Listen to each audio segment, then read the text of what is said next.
performed by the Bishop Guertin Marching Band.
Good evening, everybody, and welcome to Stellos Stadium in Nashua, New Hampshire, home tonight of the Bishop Guertin High School Cardinals. They are going to take on Merrimack, the Tomahawks, in NHIAA Division II high school football action. I'm John Collins along with Tom King. We are at midfield in the press box at Stellos Stadium on a rather sultry late September evening, Tom, after a soggy week. Rain in 5 out of 6 days. You saw a lot of local recreational leagues cancel and postpone their soccer and fall baseball league games. That's because they don't play on field turf. On this mitigating factor. I was at a game in Manchester in a pouring rain, but they'll play it as long as people are under the. It used to be that they would postpone games. They said, oh, they don't want to play in the rain. What's the matter? Well, they don't want the fields to get damaged, but that's not an issue with this turf. But, not at all. But what this turf will do is it'll promote some speed tonight, John. I think it'll promote the speed of Merrimack's Chaz Myers, who's a very fast football player, probably one of the fastest, if not the fastest player in the area in our cover in this immediate Nashua area. And Guertin, which used to have that kind of speed, really doesn't have that speed much anymore. But they're also going to be playing a different quarterback tonight in Tom Valis, who is probably more of a runner than Bob Fahey was. And you got your clue right there in the center of your screen, right, Tom. With two key players in civies, exactly. In number 16, Tom just mentioned Robert Fahey out for the next week or two. And next to on his left, you see in crutches, number 25, Broderick Smith, the defensive back, and also split end on offense. So who's got some speed. So literally Bishop Guertin coming into this game crippled, and Merrimack has to have an idea or enthusiasm due to the fact that BG is going to be a bit shorthanded of two good players. And also look at the big crowd that turned out for the Tomahawks. Not a far drive at all from Merrimack to Stellos Stadium. I expected a big crowd. I was waiting for the shuttle bus to pick me up where I parked tonight. So yeah. It's almost like summer out tonight, too. I got the shorts on, so do you. Yeah, exactly. You missed an opportunity to go with the bare-chested body paint tonight, That's Tom. okay. That's all right. I did that last week. I saw some of that coming in, the green and white, green and white body paint on the way in, green and yellow for Bishop Guertin's home team fans who sit on the near side. If you look at the parking lot out to the left of the stadium, John, there'll be tailgaters out there after the game. So you can always go down there and maybe we can grab a late night snack. Actually, it'd be dinner for me. So that's Tom King. I'm John Collins. We have an excellent Nashua's ETV crew tonight. Jennifer Pappas has joined us as our sound engineer from New Hampshire High School South. And up top on camera, Tim O'Neill on Nashua's ETV, bringing you these images that you see right here as Merrimack gets set to kick it off to begin the game. 12-minute quarters in New Hampshire high school football. And we have teed it up and we're ready to begin action. Underway, first quarter of play, Bishop Guertin to receive. This is a good rivalry, John. It's probably the most even these teams have been in several years. So we'll be looking forward to a good football game. Clyde Boykin holds on to it as he actually backpedaled his way for the final 5 yards of the 20-yard return. There's a kid who could do some things for Bishop Guertin tonight. He gets it to the 35-yard line, 1st and 10. That's somebody you look for in Boykin as a young player, but he's somebody that they really can get in open space. He can create some problems. He's small, but he can also run the football very, very well. He's only a sophomore. There you see Tom Vallis as the quarterback for Bishop Guertin, in for the injured Robert Fahey, huddling up his team and calling the play. He's under center, and his center is number 52, Ryan Belleville, who snaps it. Handoff is up the middle, heavy traffic, maybe a yard on the play. Good interior line stop by Merrimack. Got Nolan Cornell on the carry, gets a couple of yards. It was a gang tackle by Merrimack. You're going to see, Vallis is a very good play faker. He's very good with the football, handling the ball. So a little bit better at that than Fahey was. Fahey's got the rifle arm. Vallis' arm isn't bad, but it's not in the class of Fahey. So expect more of a ground attack from Bishop Guertin tonight, John. Holding it, rolling out, throwing it, downfield, Vallis wide open, complete at the 30-yard line of Merrimack. He gains about 5 after the catch. So just as I say, they're going to run a lot, they throw, and they have a wide open Nathan receiver. Chartrand on the reception. Wide open with Chartrand. Somebody missed a coverage somewhere for Merrimack. That's been part of Merrimack's problem this year, is defensively, especially in their pass defense. I've seen them play 3 times already. They are vulnerable to the pass. Chartrand hauled it in at the 30, gained another 5 yards. 1st and 10 for BG at the Merrimack 25, and gaining a quick 4 on the handoff up the middle was number 40, Nolan Cornell, the fullback, with a healthy 1st down gain. So it'll be 2nd and 6 for Bishop Guertin. Well-designed rollout pass by Thomas Vallis, hitting the wide open Nathan Chartrand. They credit him with a 38-yard reception on that, and now a 4-yard gain. Here's 2nd and 6. Hit in the backfield. Excellent job by number 28 for Merrimack, coming up to make the hit, Ryan Parrott. Yeah, Ryan Parrott right there, waiting for Mayu as he turned the corner. No blocker there. No one blocked Parrott, and Parrott was able to sit there, and basically he could have done a dance and maybe checked his email before Mayo got there. He had all that time to just wait for the running back to be there. For the most part, these two teams look physically evenly matched. Handoff up the middle, cutting down the ball carrier, close to the 1st down marker. Will they give it to him? Right at the marker. It looks like they got it by inches, just from the naked eye, glancing at the they have it marked as 4th down. Andrew O'Reilly, and I think he is short by about just a couple. Wow, he really looks like he made it, but they just marked it, short of the yard line. So I guess no, 4th down. Yep, 4th and inches. He needed to get beyond that 15-yard line for the 1st down, and they're going to go for it. Fullback has it, and maybe a yard or 2 more for Zach Mayu. So BG gets a key 1st down. They keep the drive alive. Head coach of Merrimack is Joe Batista. Travis Cody, the head coach of Bishop Guertin. First drive of the game, Bishop Guertin taking the ball from their own 35 so far to their opponent's 15, 1st and 10, as Thomas Vallis calls signals under center. The pitch to Mayu, running wide to the left, has the corner driven out of bounds. Oh, it hit hard out of bounds, and that is going to be a flag. Chaz Myers, the senior linebacker, getting a bit too carried away with the hit. Well, Myers has got speed, so once he takes off on an offender, he's going to keep going right through the play. But this is a rivalry game, so Merrimack feels they have something to prove. They always do when they play Guertin, and there's a case of it right there. But a nice block on that play, John, setting Mayu around a corner by Andrew O'Reilly. He made a nice block. So because that was that occurred inside the 10-yard line, it's half the distance to the goal, and it's going to be 1st and goal from about the, I guess, 3.5, 4-yard line. When they mark it halfway from 9, would be about 4.5. There you see him put it down. That's actually more closer to the 3. So BG with a golden opportunity to get the first score of the game here from just in front of the 3-yard line. The play is up the middle. Good scrum and a good push by the interior line for Merrimack. And leading the charge, as you see, number 55 is Connor Griffin, the junior linebacker, coming up through the middle with penetration there. Griffin, 5'8", 153 pounds, playing bigger than his size on that one. I don't know if Mayu is. They're probably their best burly back, but I think he or speed. You go to the wide side.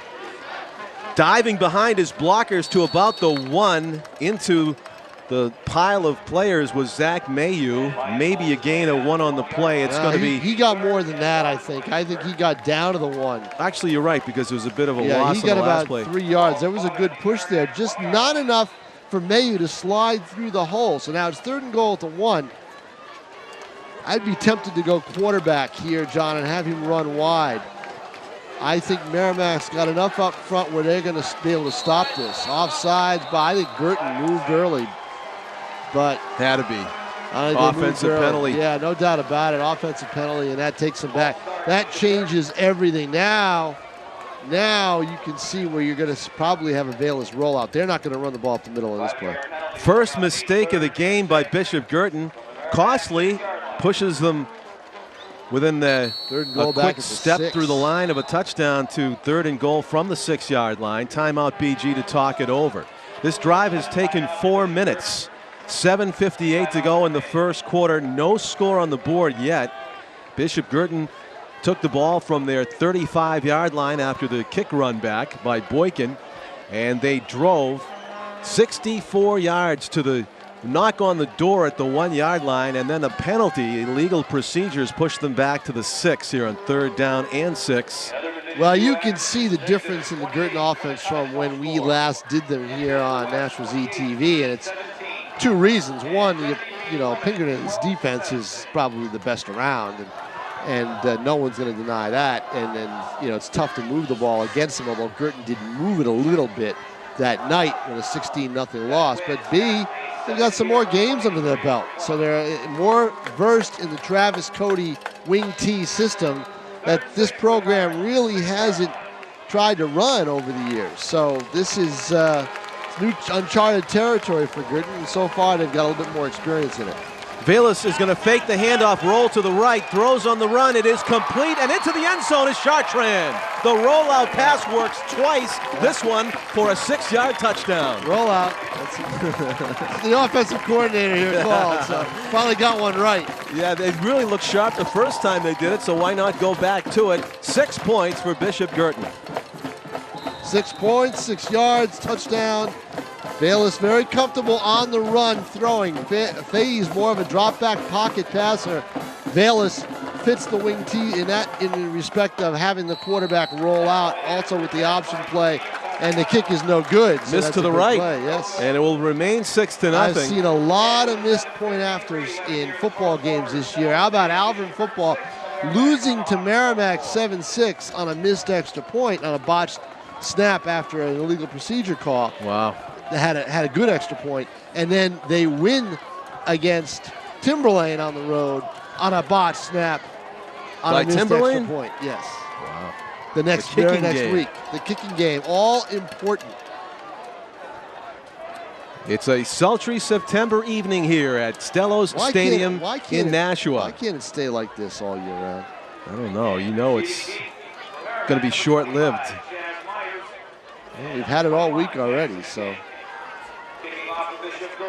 So Stevens Toscano, coming off that missed extra point, is going to kick it from the right hash mark from the 40-yard line as BG lines it up, leading this game 6-0 after a 4-minute drive to begin the game on offense. Their defense has yet to come onto the field against the Merrimack offense. And Toscano's kick, end over end, is going to come down at about the 10-yard. Oh, actually goes out of bounds at about the 20. Yeah, now see, that's not the kind of kicking game that we're used to seeing from Bishop Guertin. It was a weak boot to begin with, and it's out of bounds. And Merrimack has the option of a re-kick or taking it, I believe, at the 35. I'm not quite sure on that rule. It went out of bounds around where, the 25-yard line? I think you call it. They did refuse it, and they're going to take it at the Where it went out of bounds. 35, as you see the official marking off. They're going to mark it right at the 35-yard line, I believe. So I guess you say it's 15 from where it went out of bounds? They accept the penalty, so they refused it, they would kick it over. Okay, right. So Merrimack will take the ball. 1st and 10, we see the Tomahawks, Devin Gillis, but watch Chaz Myers, Jackson King, the 2 running backs, 2 players who are complement each other very well in the Merrimack backfield and can do an awful lot of things. Catch the ball, run with it, and King can also throw it. So there you see No Devin relation, Gillis. no relation, by the way. Our first look at Devin Gillis, the Merrimack quarterback, is going to hang on to it. He's got the option. He tucks it under the arm and runs it for a healthy first-yard gain for Devin Gillis, about 6 or 7 yards on the play. That's a great way to start the game for Merrimack, as long as you don't injure your quarterback, simply because Guertin's going to be keying on those two backs. That's a 7-yard gain for Gillis. It'll be 2nd down and 3 to go for Merrimack. First possession of the game for the Tomahawks, trailing 6-0 after BG drove 65 yards but missed the extra point. Gillis, with a teammate in motion, is going to hand it off to the fullback, who stumbles his way to a 1st down and keeps going to midfield. Good carry there by Sean McCarthy, the running back, the junior, 5'7" and 200 pounds, 5'7.5", excuse me, don't forget. Don't forget that half. 7-yard gain from McCarthy, so 2 7-yard runs. Not used to seeing that in the program, the point, the decimal. There's a lot of players in here, 5 feet 9 and 0.5 inches. Joe Batista, the Merrimack head coach, he tells it like precise. it is. He's very precise. He tells it like it is. I'm sure with the cleats, you can give him the extra half inch. Gillis at midfield is going to pitch it. No, he's going to. Yes, he is. He pitches it outside. Good pursuit by BG as he tackles the ball carrier at the midfield stripe. So no gain at all. Tackle made by Kevin Kizuk, number 10, as he keyed on the pitch man who received the pitch from Gillis. This is Chaz Myers. Yeah. You know, again, they're keying on those football players, King and Myers. 2nd and 10 from the 50. Of course, you also have to block on that play, and there was a missed block, and it's one of the reasons why the option play didn't work. Gillis with 2 split receivers and 2 split wide to the left and right. Hands it off to the running back circling inside. Jackson King, and he is a very elusive runner, tough to bring down. You've got to tackle him with 2 arms. You can't just try to hit him low and hope he falls down. He is a tough football player.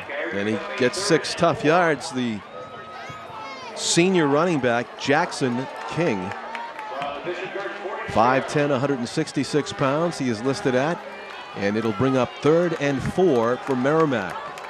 Ball is at the 43-yard line of BG. 6-0, Bishop Guertin in the lead. Gillis a quick lateral, run. And he is short of the 1st down. He gets to about the 42. So any stat keepers out there, you credit Jackson King with a rush, not a completed pass.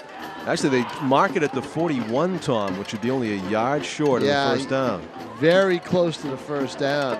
I think he stepped out, and he's basically a half a yard away. This has got to be a position on the field where they will probably go for it. Oh, you've got to go for it if you're Merrimack. It's too far for a field goal and almost too close for a punt. You've got to go for it if you're Merrimack. I don't see any reason why you're not going to get it. Bishop Guertin's defense, while fast, is not all that imposing. So they're not that big up front. Standing next to the official there, you see number 37, James Carver, is 5'8" and 175 pounds, and he is listed as a defensive lineman. If Merrimack does not get this, watch for Paul Spinney, number 81, a guy who we know, who we called a lot in the Pinkerton game, who's very active in that football game. Watch for Spinney possibly to make a play here. Yeah. If he can penetrate into the backfield. Spinney's number 81, and you can see him there on the right side of the defensive line. He had some big plays against Pinkerton. He is a gamer, great player to watch if you want to key in on one particular player in a big down like this. You could bet he is keying in on whoever is in the backfield. Also up front, Mark Hall, number 67. Merrimack, long snap count, up the middle, good penetration. hitting the ball carrier at the line. I don't think he got it, John. I don't think he got it. You know, interestingly enough, they ran away from Spinney, and McCarthy, I don't think, got that football, and I think the referees agree because, Guertin doesn't think he got it. First down, Bishop Guertin. The ball comes over. No, you're right. Let's see. BG gets the first down. Yeah.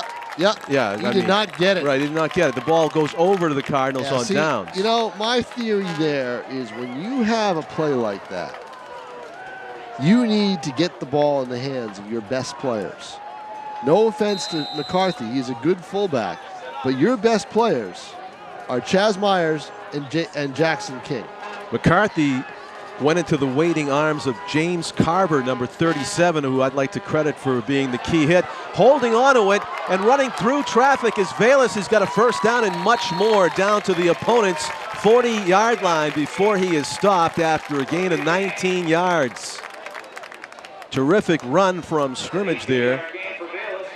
Thomas Velas went from the 41 on his own side of the field to the 40 on the Merrimack side of the field.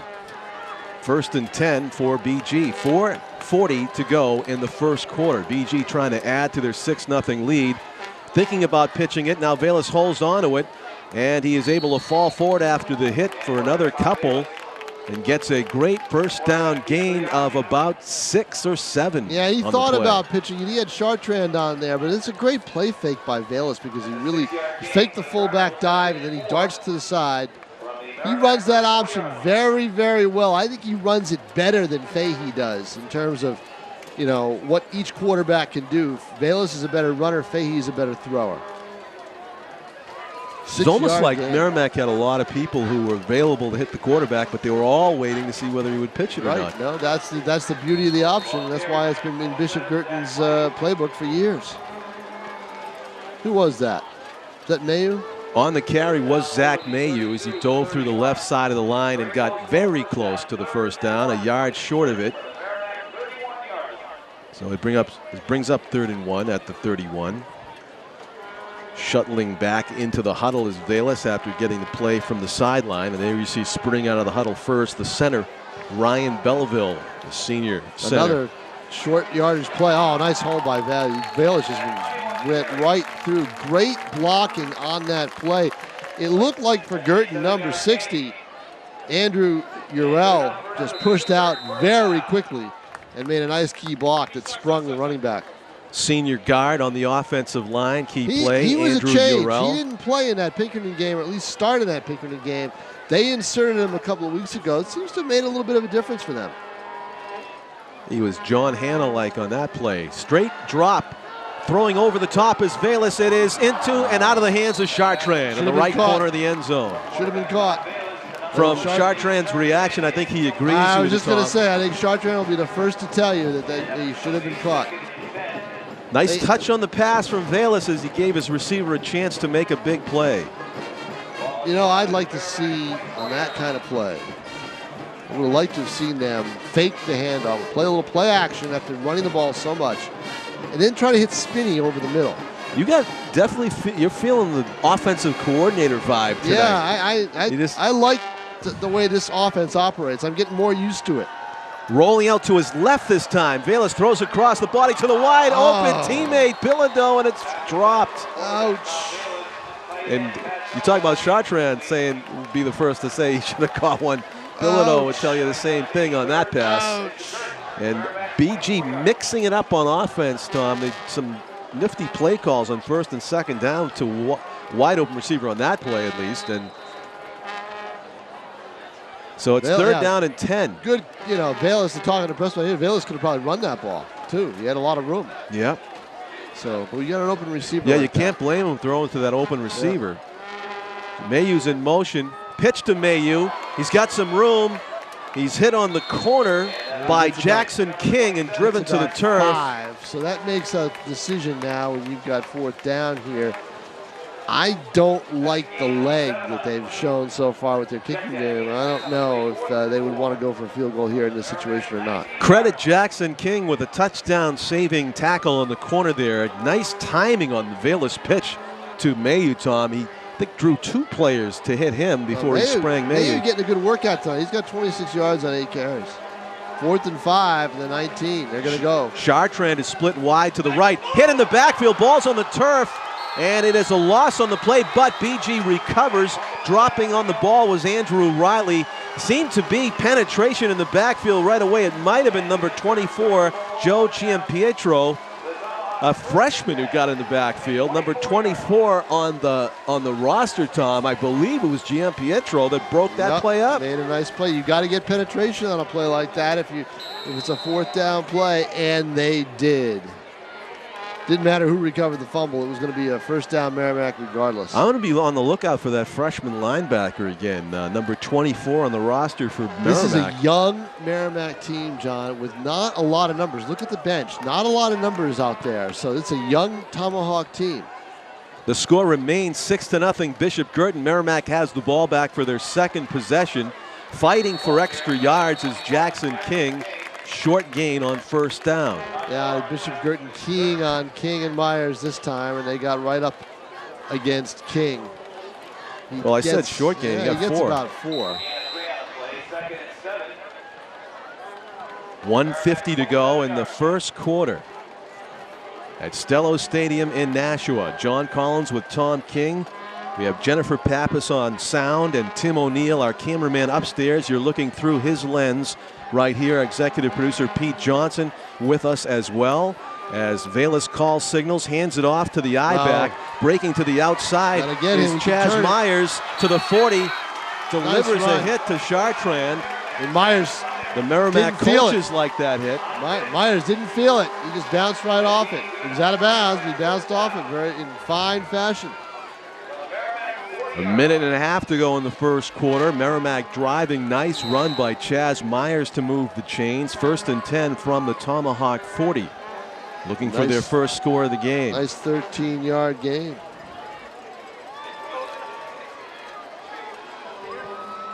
A lot of weapons for Merrimack. They've got some people. I mean, they don't have a great passing game, but they've got some people to do some things with it. Devin Gillis calling signals. Fakes the handoff on the option. Pitches it to nobody in particular. On the turf, good alert play by Chaz Myers. Oh, and a late hit. A late hit, and I disagree with it. I know it was late, but the reason it was late was the ball was still loose. Myers didn't have complete control of it. And it's going to be on Guertin in the backfield. And I believe it's going to be on 33, Blake Boudreau. Well, that's an automatic 1st down on the personal foul. That's tough because everybody's going in there to jump on the play. And technically, was it late? Yes, but ironically, on a fumble play, usually that's a play the official will, on a mad scramble, will hold the flag in. That's a play you really have to use your judgment on in terms of the situation. So they mark it off from the spot of the foul, and it's back to the 40-yard line. So it'll be 2nd and 10 from there. I thought it was an automatic 1st down on a personal foul, no matter where you were. But it says 2nd and 10, the down marker across the way. Not in high school, I guess. Pitch with it. Jackson King tackled just beyond the 40. Great play. Coming the pursuit from the backside by Kevin Kizuk, and another flag on the field. They might call the horse collar neck tackle on that. I'm not sure. King gets about 2 yards, maybe 3 on that play. There you see the officials talking about it. No, blocking the back goes against Merrimack. Yeah, that's tough. Tough call against the Hawks. Will they accept it? If I'm Guertin, yeah, I move them back. It would be 3rd down and 9. Tom would like them to make it 2nd down and about 14. Yeah, I would. Merrimack's got some big play players. Or blocking the back is 10 yards, then you were probably right. It'd be 2nd and 19. It'd be back at the 33-yard line, so it'd be 2nd and about 17. They're going to take the penalty. Yeah, I think I move back. Well, it's marked at the 40. Penalty's at the 41, so to move back 10 yards, you're right. 2nd and 19. Yeah. Ball will be marked at the 30-yard line. And ironically, when you stat a game, John, you give King credit for a yard on that play because that's where the flag was thrown. We've had successive penalties on second down, so it remains second down. 45 seconds and the clock is rolling. Second and they say second and 10 on the scoreboard, but it's actually second and 19 yards to go. Devin Gillis calling the signals. Has a man in motion and he gives it to him. That's Chaz Myers. Oh, good tackle.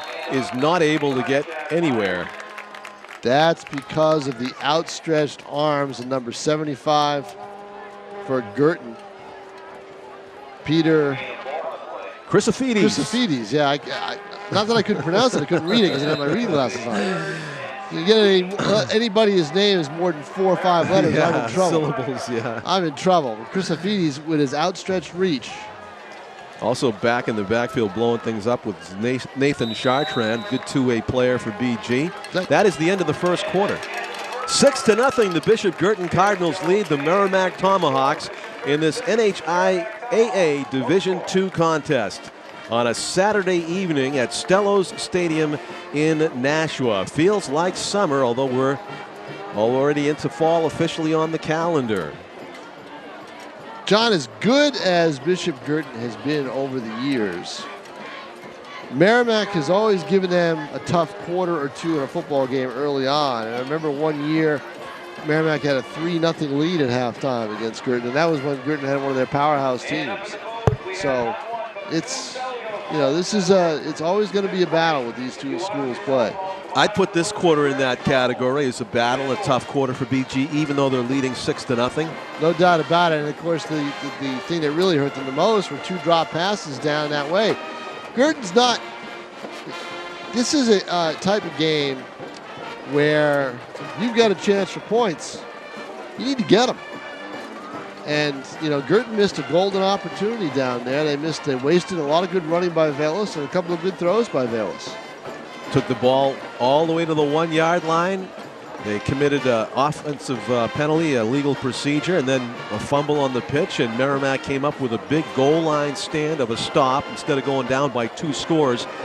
Score remains 6-0 BG, and Merrimack trying to come up with a big first down, but they've got their work cut out for them here on third down and 15. 3rd and 15, and we'll see Devin Gillis either throw it or, well, he's going to be behind center. We haven't really seen him go downfield. No, but sometimes you see Jackson King behind center to take the, you know, because that gives the impression that he might run the ball too. Gillis under center, calling signals, has Myers in motion, pitches to him. Myers trying to get out to the outside. He's dragged down after a very short gain. The first hit was made by Paul Lapari, number 44, the senior linebacker, getting good pursuit to the outside. And Guertin's done a good job of playing the edge. When you play Merrimack, you need to play the edge very well because they've got 2 players who live on the edge. That's Jackson King and Chaz Myers. King can be more of an interior guy if you need him to be, but it's a low kick, and I don't think it was blocked, but it was because of the rush that that kick was low. So Guertin's going to have good field position, and then Tom Velas will have a little bit of time a little bit of room to run his option game. Blake Boudreau nearly got a hand on that punt, and so you did see Merrimack's punter rush it and just barely get it away, and was able to hit a line drive just above the heads of the players on the field, and ended up at the 35-yard line of Bishop Guertin. So lots of minutes to be played here in the first half. 11:20 remaining in the second quarter. Reverse. Double handoff with the blocker as Velas, the quarterback, was blocking for Clyde Boykin. Interesting play. You have to that's keep a your guy eyes. I told you he was going to be a kid that they're going to try to get in space. Yep. And the way they tried to isolate him was on the reverse, and he gets close to 10 yards on the play. Let's see if it's a first down or not. They may want to measure this. Well executed double handoff play by Bishop Guertin. See, maybe a half a yard shy, not sure yet. It's at the 45-yard line, so we'll see. And they're going to take the sticks out. See if we can zoom in on those chains, and it looks blocked out, but it looks like he's about a half a yard shy. That much. So as you see, they hold the spot on the chain and then reset the football near the hash mark.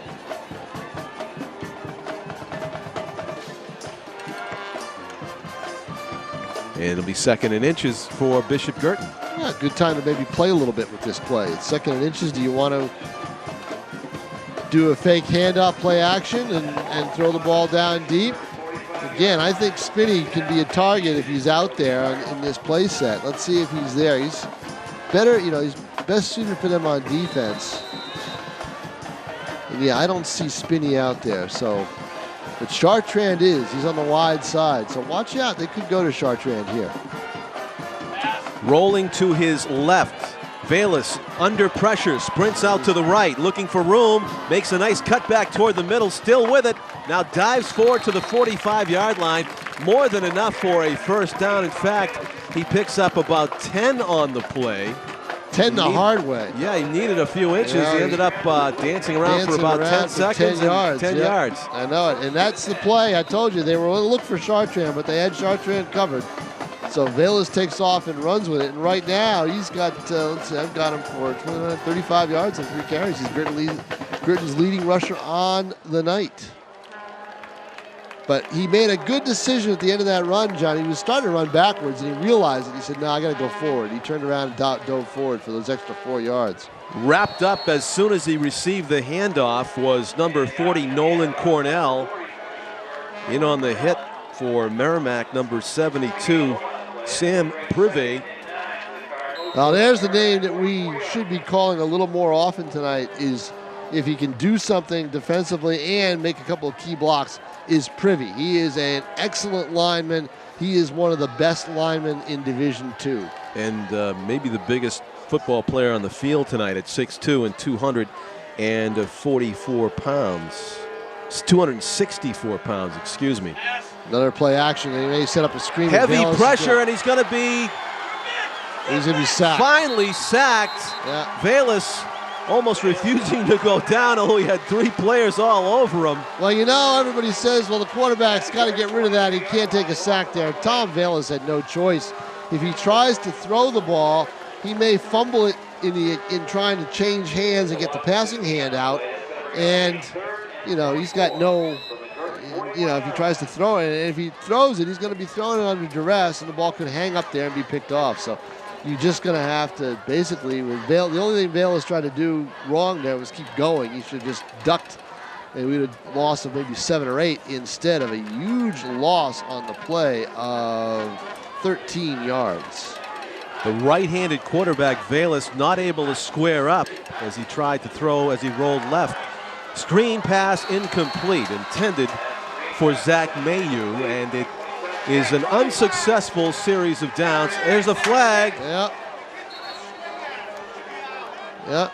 Merrimack coaches up here with us are claiming that Austin Sarimi, number 74, took a swing, or was it somebody else? I apologize if it's not Austin. Well, let's see. It's a personal foul against Guertin. No one's been ejected. I just happened to yet. see him near the scene of the crime, but no one's been ejected. So Guertin letting things get the best of them right now. Players were jawing at each other after that defensive stop by Merrimack. The flag flew, and it looks like it's going to go against Guertin for apparently a punch. And the question is, will there be an ejection as a result of that play on top of a 15-yard penalty?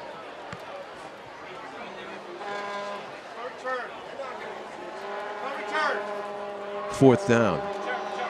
They lost the down. No, it was after the play. That's why.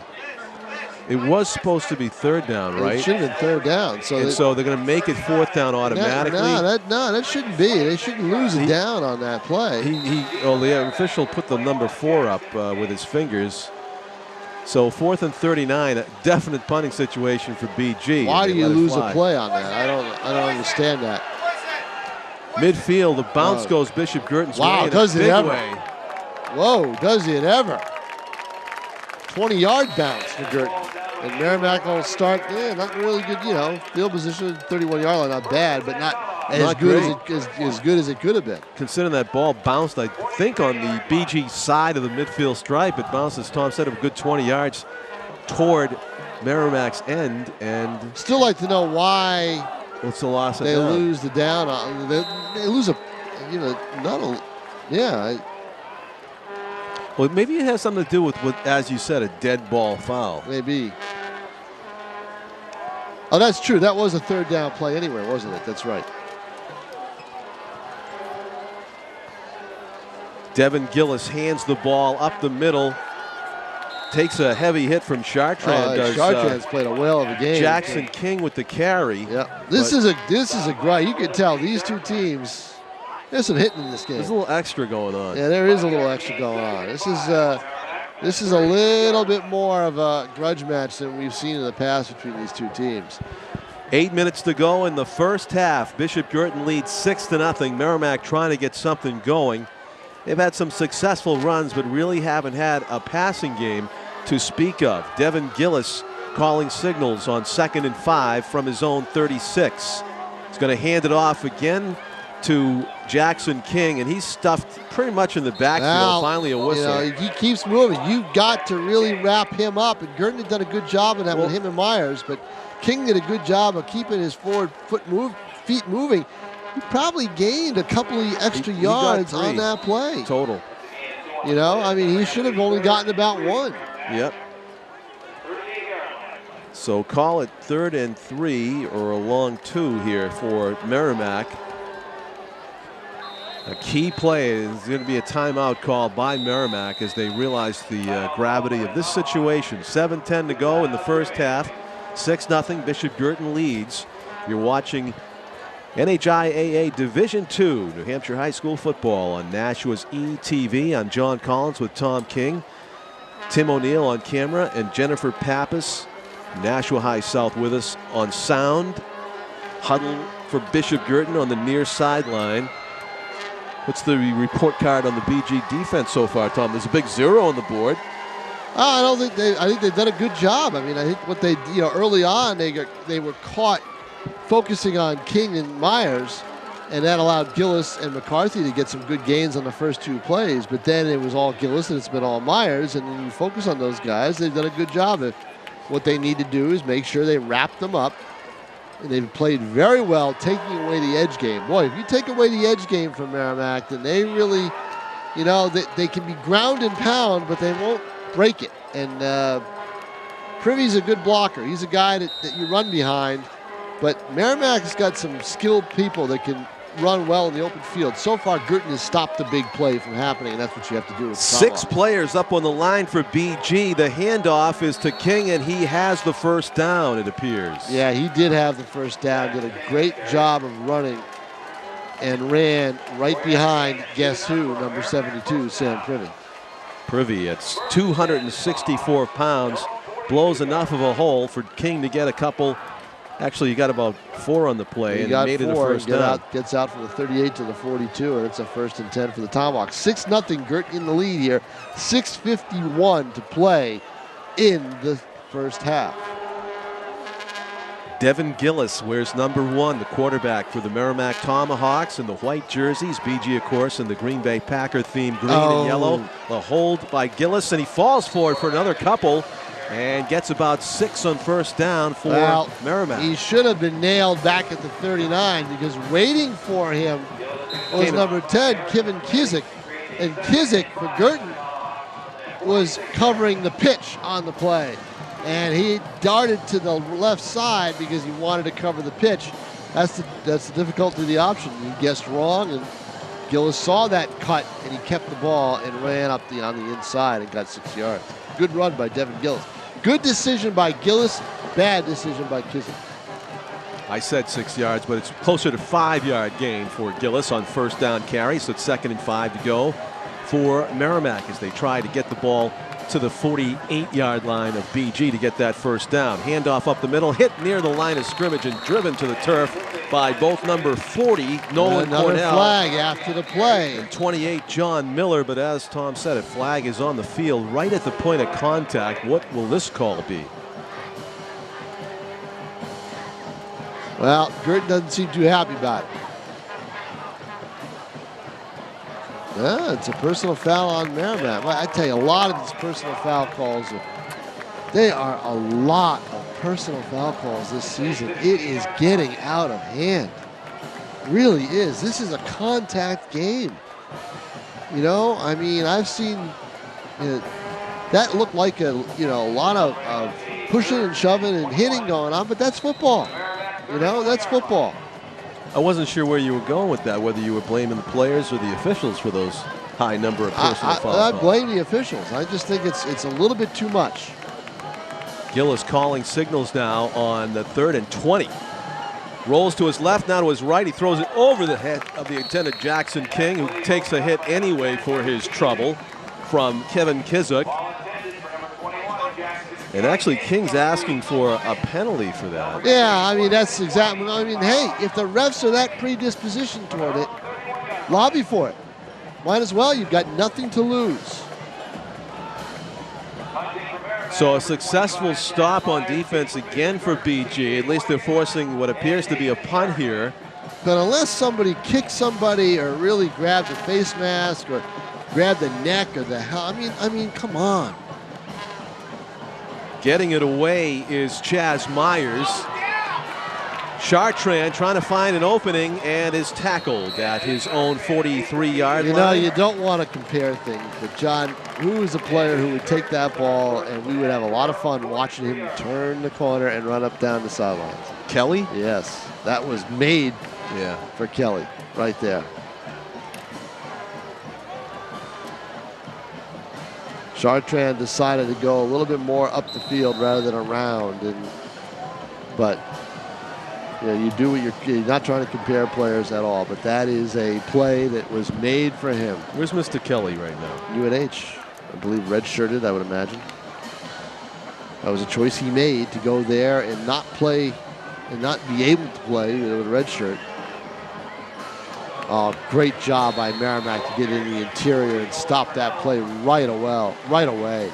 Privy. And he is a tough two-way player, boy. Number 72 for Merrimack blowing that play up. 264-pound defensive lineman. 2nd and 11 for Guertin. Under the 5-minute mark to go now in the first half here at Stellos Stadium.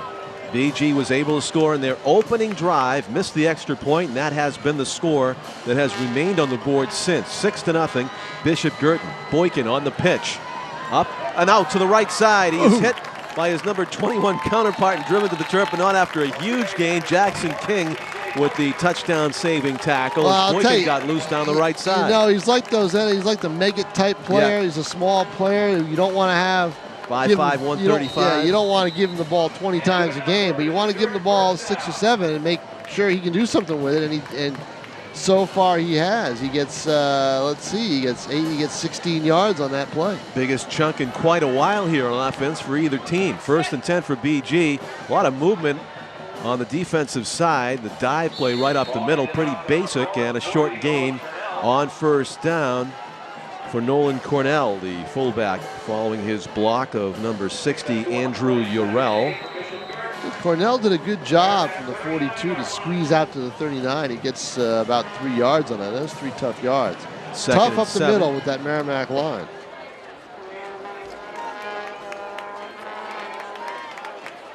That's Spinney that split wide to the left here in front of your picture. Yeah, I'd like to see Spinney in that Boykin offense. again to the right sideline. Oh, wow. Stiff arm, stays in bounds, cuts it back to the 20, the 15, tripped up at the 10. Another huge gain for Clyde Boykin.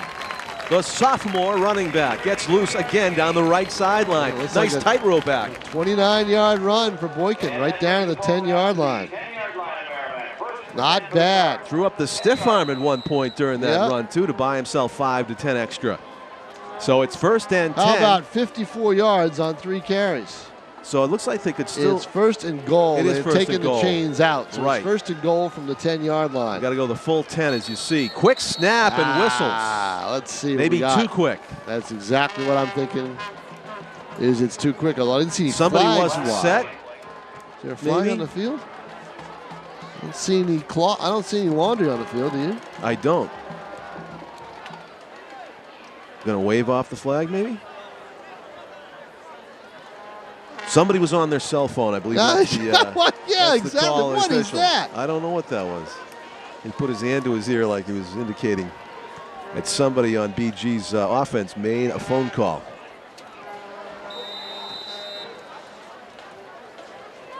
So they moved it 5 yards back, and we're going to do 1st and 15. First and goal from the 15-yard line. I can see a fade to Chartrand here in the offing, can't you? They're on the left side. They're on the right far side of the field. What's worked well is the rollout to the right. They've got Spinney They have out very on that short, side. Boykin, Now they go to the following short his side of block, the field. is hit and driven. Oh, what a hit. Number 44 is Sean McCarthy. McCarthy's only 5'7" and a half, but he's a 200-pounder, and he nailed Boykin, who goes 135, 65-pound difference there on the hit. But you know what you like about Boykin? He got right back up. Oh, yeah. He didn't let it bother him at all. No. Second and goal from the 14-yard line. Spinney again was lined up to the left side, right where he is again at the bottom of your screen, bottom left. After the 1-yard gain, second and They're goal. going to run the 14. option. They're going to pitch. The pitch. Mayu is taken down. Yeah, Mayu had trouble handling that ball, and that stopped his stride.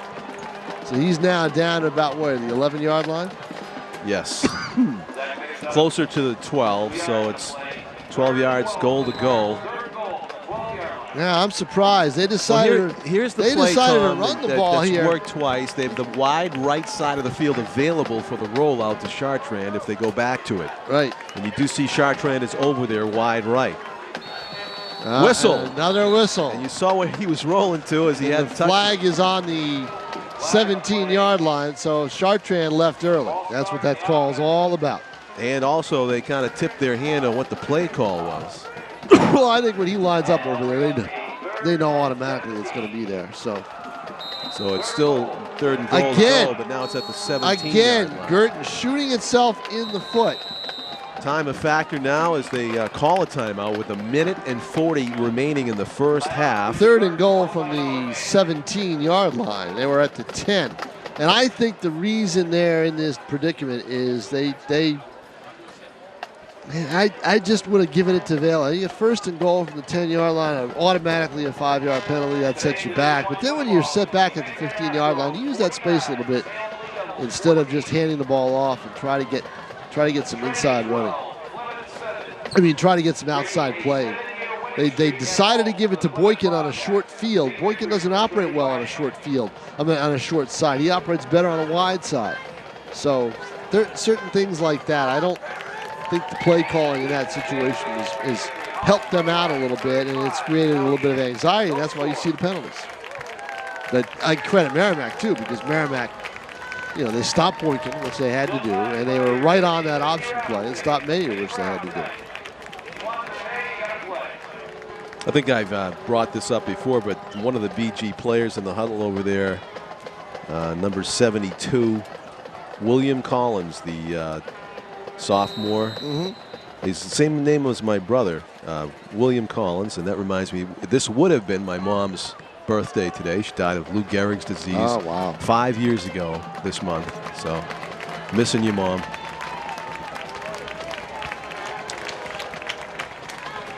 Third and 17 for Bishop Guertin, rolling out to the right with plenty of time. Now he has a man closing on him. Chartrand makes a nice catch out of bounds. And it is incomplete as a result in front of the Merrimack band over there, which is getting set to play at halftime. If I'm Valis on that play, he's got a lot of real estate. I run it. And even if you don't get in, you get your kicker closer to where he can have a good field goal attempt. Instead, now it's going to be about a 34-yard field goal. You could have gotten it down to maybe this 7-8 line and had it be about a 25-yard kick.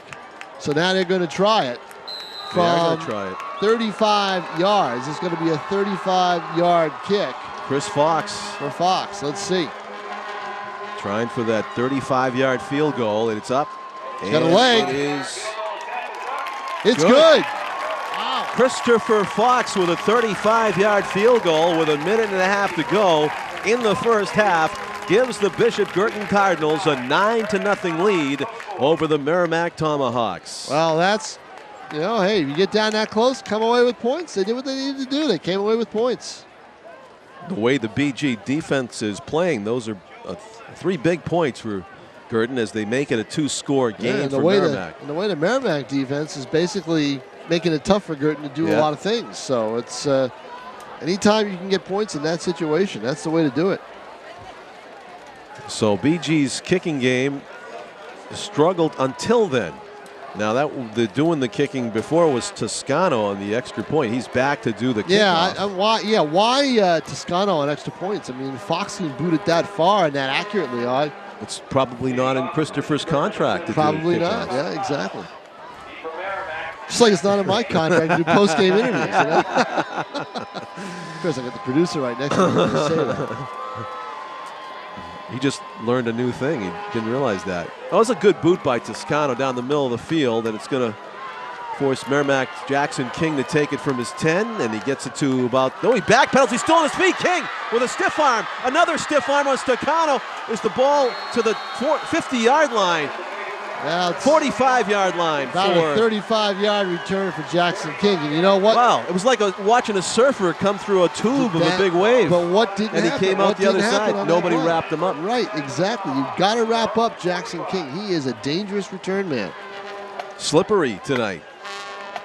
So King gives Merrimack very nice field position at their own 45-yard line, first and 10, but the clock an enemy here. 1:18 to play, but I believe they have all 3 of their timeouts. 2, I believe. They called 2. They called 1, yeah. 1 point, yep. Jackson King in motion. Devin Gillis with blockers rolls to the short side and completes it. And not getting out of bounds, to the consternation of his coaches up there in the booth, was number 9. Yes, I sat next to the Wilkins. Merrimack staff a week ago. They're very vocal in the press box. There's no doubt about that. Wilkins did have an opportunity to step out of bounds. He did not, and the clock continues to roll. That was about a 25-second mistake, and spiking it is Gillis. Gives up second down to do it. It's going to bring, it's going to be 3rd and 6. So it says they have 2 timeouts left, Tom, but they chose not to use one there. They spiked the ball and gave up a down instead. And force a 3rd down. I don't. Yeah, I don't get that. You spike the ball if you're down there, but right. Not if you're at midfield. Right. You've got 2 timeouts. So. Probably should have called it as soon as Wilkins got tackled in bounds. Yep, exactly. Now there's a whistle. No, they're just whistling for the clock to now. There's a problem with the clock. What's going on here? BG's going to call a timeout? BG had 1 timeout remaining. Merrimack calls a timeout. Oh, the Tomahawks. Not very good clock management. Yeah, because when Wilkins got tackled in bounds, there was about 1:10 plus to go. And he could have called a timeout at that point and saved at least 17 seconds on the clock. Instead, they waited till they spiked the ball, and they lost it down. They could have had second down. Yeah, they lose. You're right, John. 6 you lose it. Yeah, you minute lose 10 to go. You lose it down, and you lose about 12 seconds off the clock. And have to burn a timeout. Now you're at midfield with only 1 timeout left. And don't forget, we could spike the ball, but you got to get, if you have a play downfield, you got to get down there. You got to get everybody down there. That takes time off the clock as well. Mark Roy, number 8, is split wide to the right here in front of your screen.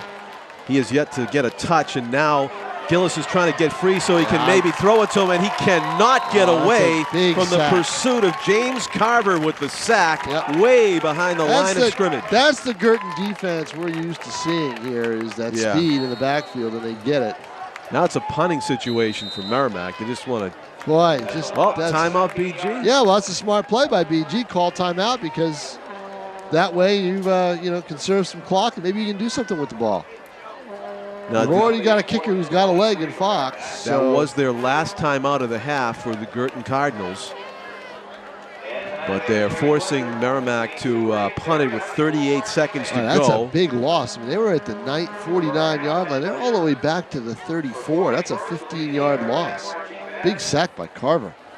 I think Gillis was running for his life, but he just couldn't get away, and he was just every step he took, he was creating a bigger and bigger loss for Merrimack on the play.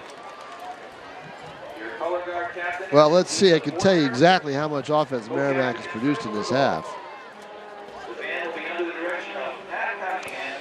Interesting, the banner that the Bishop Guertin team ran through, that the cheerleaders held up before the game, said, "Watch your back, Merrimack." And Devin Gillis was watching his back there, but he was. couldn't I think you wanted to set up a screen to Myers. I think that's what that was. Carver was right on his back the whole way. Right. 45 total yards for Merrimack in this half. And there's, a missed block. Spinney almost got a hand on it. Should have had it.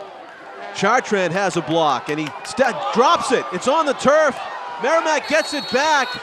Inbounds. Ouch. Merrimack's football at the 37-yard line. Merrimack's got a timeout left and 26 seconds on the clock. Chartrand just had it slip out of his hands. Now that fumble, that missed block looms large. Only if they can convert in 26 seconds. At the 37-yard line, watch out, King of Myers. They've got to touch the ball here. As tough as Bishop Guertin's defense has been on Merrimack, and Merrimack has yet to show us that they can throw the ball down the field. Even after that miscue, BG has to feel good about their chances of taking Merrimack out of any possibility of a score here late. Gillis drops back to pass under pressure, throws it. It is picked off by Bishop Guertin. Tackled is number 19, Lucas Lansing, on the interception. Okay, so there's 19.4 seconds left. The clock stops on the change of possession, but now if you're Guertin, please take, if you're Guertin, no timeouts. Please take a knee. No timeout, take a knee. Don't risk any more turnover. We've just seen 2 turnovers on 2 consecutive plays. So Guertin's got the ball 1st and 10 now at their own 24-yard line, but that's too deep. You don't want to take it. I wouldn't even take a handoff. I would have your quarterback drop down and take the knee and go in up at halftime, 9-0. Sound like a good idea to you, John? Yeah. You've been the consummate coach tonight. I don't know why you're broadcasting. You should be down on the sideline with a headset. I got a headset on. I'm up in the booth. That's where you want the headsets, upstairs. You just need to pick a team. And that's what's going to happen, because half this field is half this team has already started into the locker room. 3, 2, 1. That'll do it. They didn't even take a knee. They let the clock go down. That's it. A touchdown pass from Tom Vallis to Nathan Chartrand. Missed extra point, then a field goal by Christopher Fox. A touchdown and a field goal. 9-0 is your score at halftime. John Collins with Tom King will be back with you for more NHIAA Division II high school football action on Nashua's ETV after this halftime break.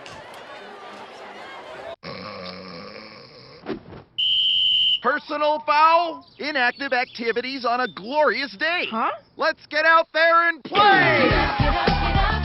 Sweet.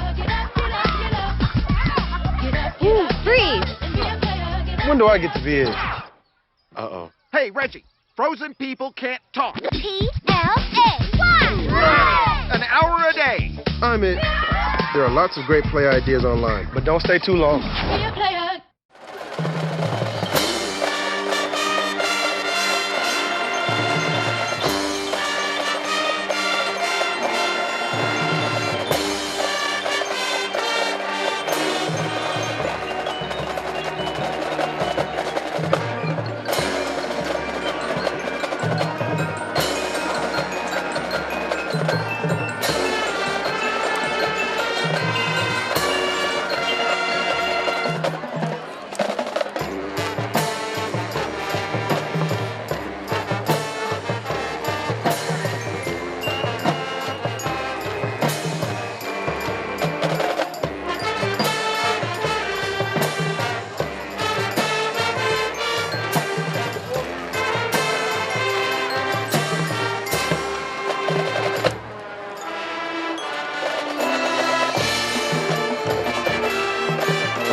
G-morning, sunshine.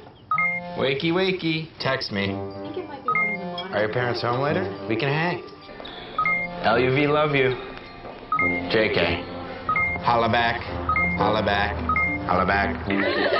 Are you with your friends? That's lame. We're in a huge fight right now. XO. What'd you dream about? Something I did? Are you on your way to the mall? I'm lonely. Nude pics. Send me some. Text me.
I wasn't going to school because I was making money stealing cars.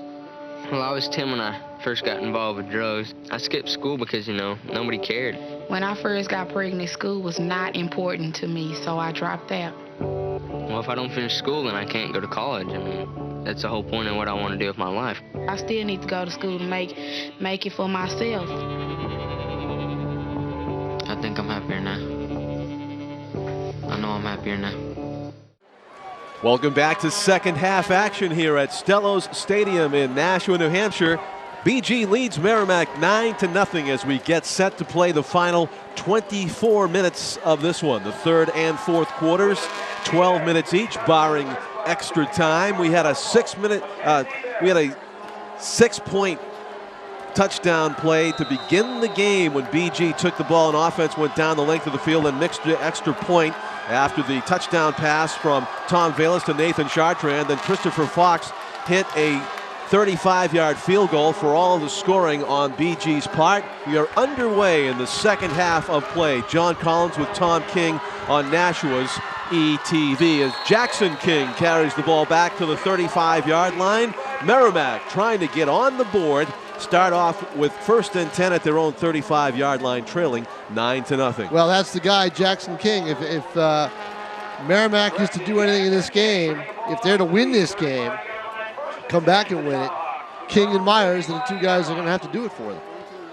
And everybody knows it. And that's, that makes life a little tougher, but still, those are two good athletes. And once, all Merrimack needs to do, John, is get a touchdown and get on the board and get back in this football game. Devin Gillis is their quarterback, calling signals. He sprints out to the left. He's got King behind him. He tries to pitch it. He bounces it to King. Wow, and kicks it out of bounds. Got that pitch off. I'm impressed with Gillis getting it off, but a dangerous play. Well, he probably waited a beat too long to pitch it, and it ended up being more of a fumble than a pitch, and King was able basically to kick it out of bounds. Yeah, he did. Merrimack retains possession, but it'll set up a 2nd and 13. Tim O'Neill and Jennifer Pappas working our camera upstairs. Our executive producer Pete Johnson on sound. We are at Stellos Stadium in what feels like a summer-like Saturday evening in late September. Temperature was in the upper 80s today at some points in greater Nashua. Handoff is to Jackson King, who's going to be driven into the backfield of the turf. Chaz Myers actually had Jackson King as a lead blocker, but that play was going nowhere. Blake Boudreau was in on the stop among a host of Bishop Guertin defensive and linemen and linebackers. You said it's going nowhere. It actually went somewhere the wrong way. You know, Merrimack only managed 45. They were outgained in the first half by my numbers, 157 to 45, John. So that's a tough disparity, and you get 3rd and 15 already. This is not a team, Merrimack, that's built to make quick yards like that unless they can spring one of those two backs. Two-step drop throw over the middle, complete. King steps away from a tackler, squirts away from another, and gets down to the 40-yard line of Bishop Guertin. Spectacular pass and catch by Devin Gillis and Jackson, but there's a flag in the backfield. At the 38-yard line. You gotta wonder if it's someone holding up a receiver on Guertin's part or not. They're talking to the Tomahawks, so it may be. Yeah, it's against Guertin. Yeah, they legal use of hands. I think they held somebody up. So that play is going to be declined. It's going to be good. But I tell you, that's the thing. You know King or Myers are going to get the ball in that situation on 3rd and long. You've got to prevent that. Well, I got to say, it looked like the defender was all over Jackson King as he made the catch. So that might have been where the flag originated, with the actual receiver who made a terrific catch and run after the catch. The biggest offensive play of the game for Merrimack so far. It's a 30-yard play. It's 1st and 10 on the BG 40. Jackson King showing off his athleticism. He's in motion here, and he gets the pitch. Breaks it back inside, again eludes a tackler, and falls forward for an extra 2 or 3. Jackson King, not easy to bring down after the initial hit. Gains a few extra. Call it a gain of 7 on the play. It'll be 2nd and 3. About 6 yards, 7 yards for King. It is a gain of 6 rather than 7. So 2nd and 4 at the 34-yard line of BG. Devin Gillis calling the signals. He's going to hand it off to King again, and he is submarined behind the line of scrimmage by James Carver. Gets in the backfield. Number 37, you see there right in the center of the screen. Terrific defensive play. Yeah, he loses almost 4 yards. The back to the senior, 38-yard line. I tell you, Carver's made his presence felt as a defensive lineman at 5'8" and 175, a fearless you're right. hitter. He's done a good job there. 3rd and long again for Merrimack. Well, 3rd and 8. It's serviceable 3rd and 8, but still, if you're Guertin, you've got to get some rush on Gillis and try to force a mistake. King trying to find an opening on the left side, and he finds a little bit of a hole. That's the one time they line him up as quarterback. Yeah, it was direct snap. I don't think that was King. Was that King or was that Gillis carrying the ball? I think it was 21. Yeah, I guess. I see you're right. Yeah, Gillis is on the field. Yep. We're just underway in the second half finally here. lined King up at quarterback, which is something they've done every game. They hadn't done it yet in this football game. They only gain a yard on that play. It's 4th down and 7. You're Merrimack. You got to go for it here. At this point in the field, trailing 9-0, they're going to go for it. A lot of football left to be played. 9 minutes to go in the 3rd quarter. Big play here. Keeper pitch. And he's That's got the Myers. corner. He's got outside. He's tripped up after the 30-yard line. He makes the first down. He got outside, and that was the key. They had Gillis covered, but they didn't have Myers covered. Whoever was supposed to cover Myers missed the assignment, and that's a Merrimack first down, and that's the type of running we're used to seeing from Chaz Myers this year. Chaz Myers, 5'10" and 154 pounds, senior running back, gets loose down the right hash. and makes the first down. 1st and 10 for the Tomahawks at the 28-yard line, as they are trying to go down and make this a one-score game, trailing 9-0. That's the type of running that Merrimack's used to seeing. That's the one time Guertin hasn't been there on the edge. King in motion is going to get the handoff right up the middle, spins his way for 3 of 4 before Chartrand greets him rudely and drives him backwards, and we have an injury on the field. And that is an offensive lineman that is down. Number 75 is Lee Perringer, holding his, he was holding his knee, and now he's just prone on the field. As looks like we have a couple of players either trying to rest and catch their breath. No, but that's Perringer down. That's Perringer down. Yeah, that's the only injury, and Joe Batista out there to take a look at him.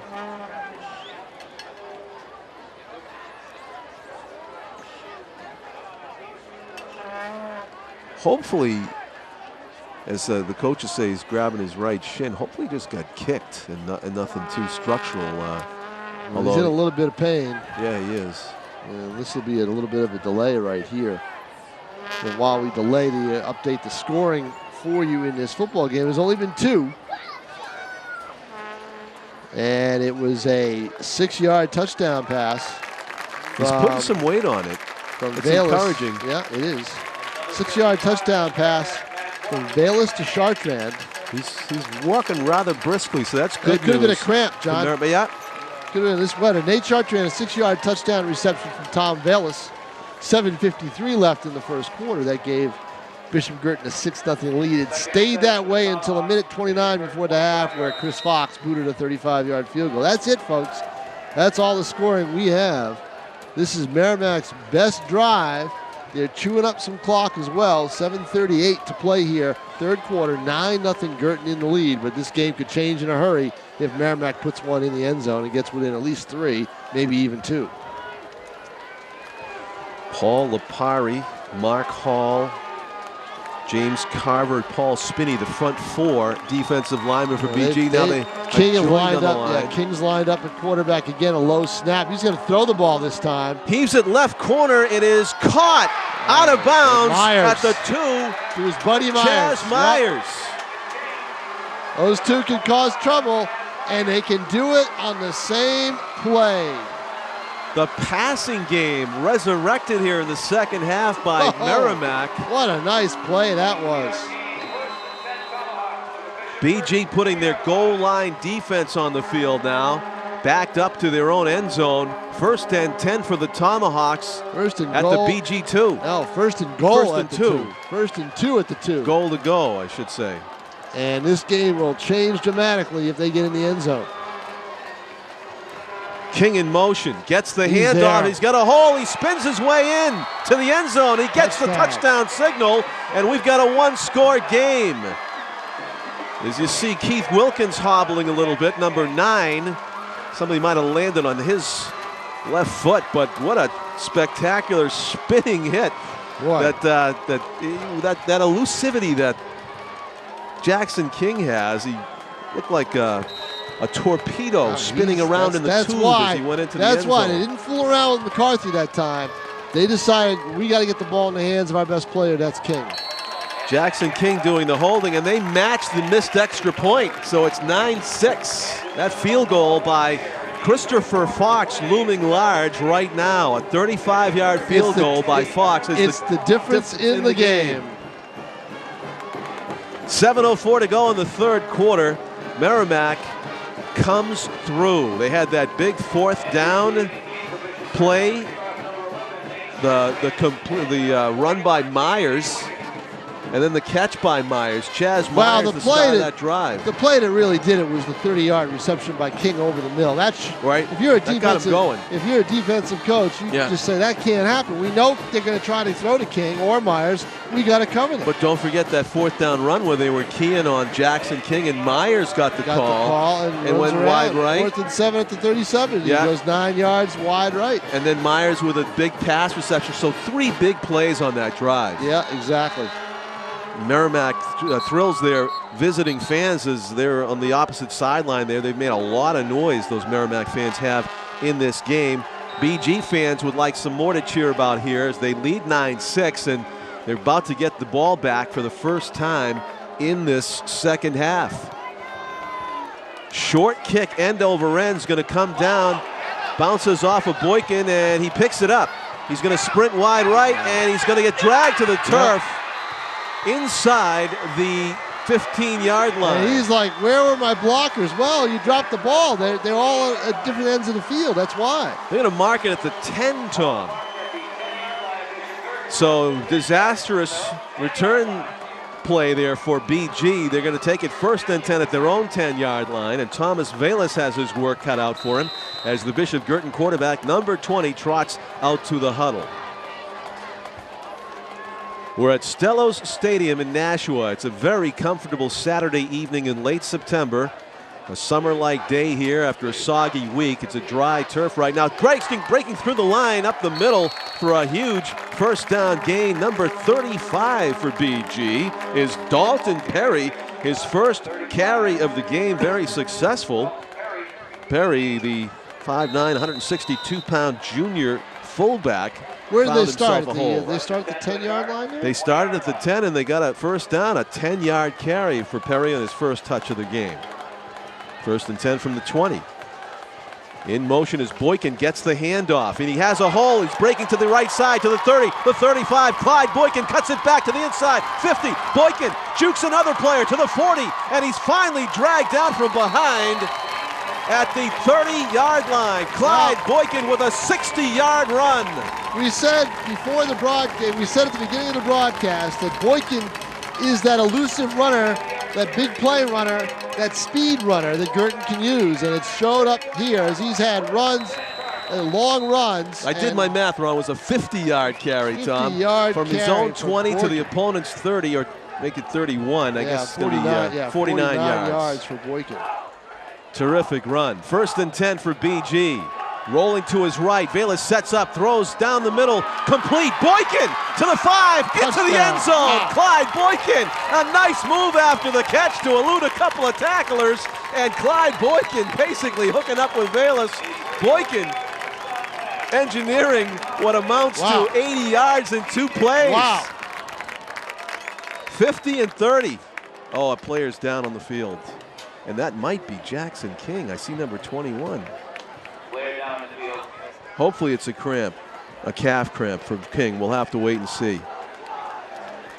80 yards of offense in 2 plays for Bishop Guertin. Unbelievable. Oh, my goodness. And hopefully that'll just be a cramp for Jackson King. We'll have to wait and see. I see some other players hobbling around out there. Chaz Myers right next to him. 2 most dangerous running backs for Merrimack.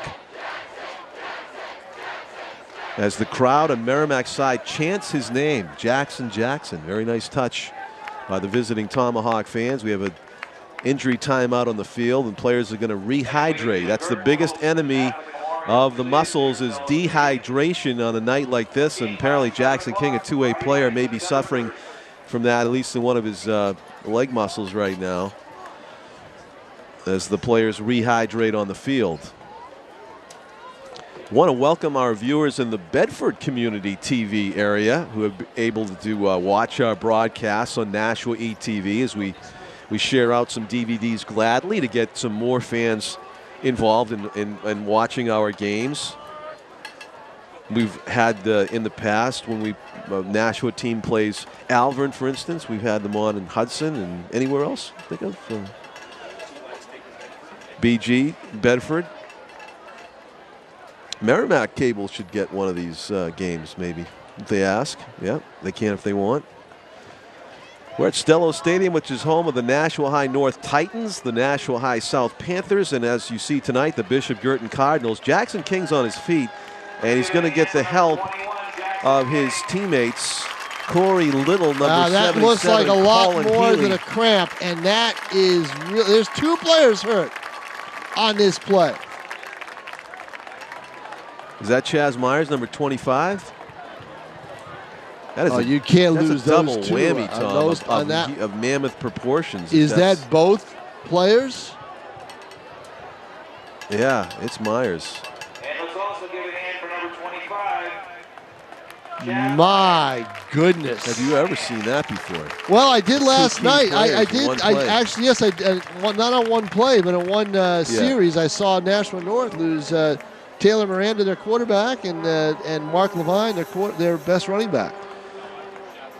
Christopher Fox going for the extra point here to make it Wow. 16-6 if he hits it. Oh, that is just a huge loss for Merrimack. Oh, my goodness. Myers and King, who basically they've just got- teamed up to engineer a touchdown with their quarterback, Bayless, off the field now due to unknown severity of injuries. Christopher Fox's point after is good. It is a 16-6, as you see. Bishop Guertin lead with 6:05 remaining in the second half. Where it says quarter two, it means half two, actually. Second half here, third quarter. Third quarter. Third quarter. Yep.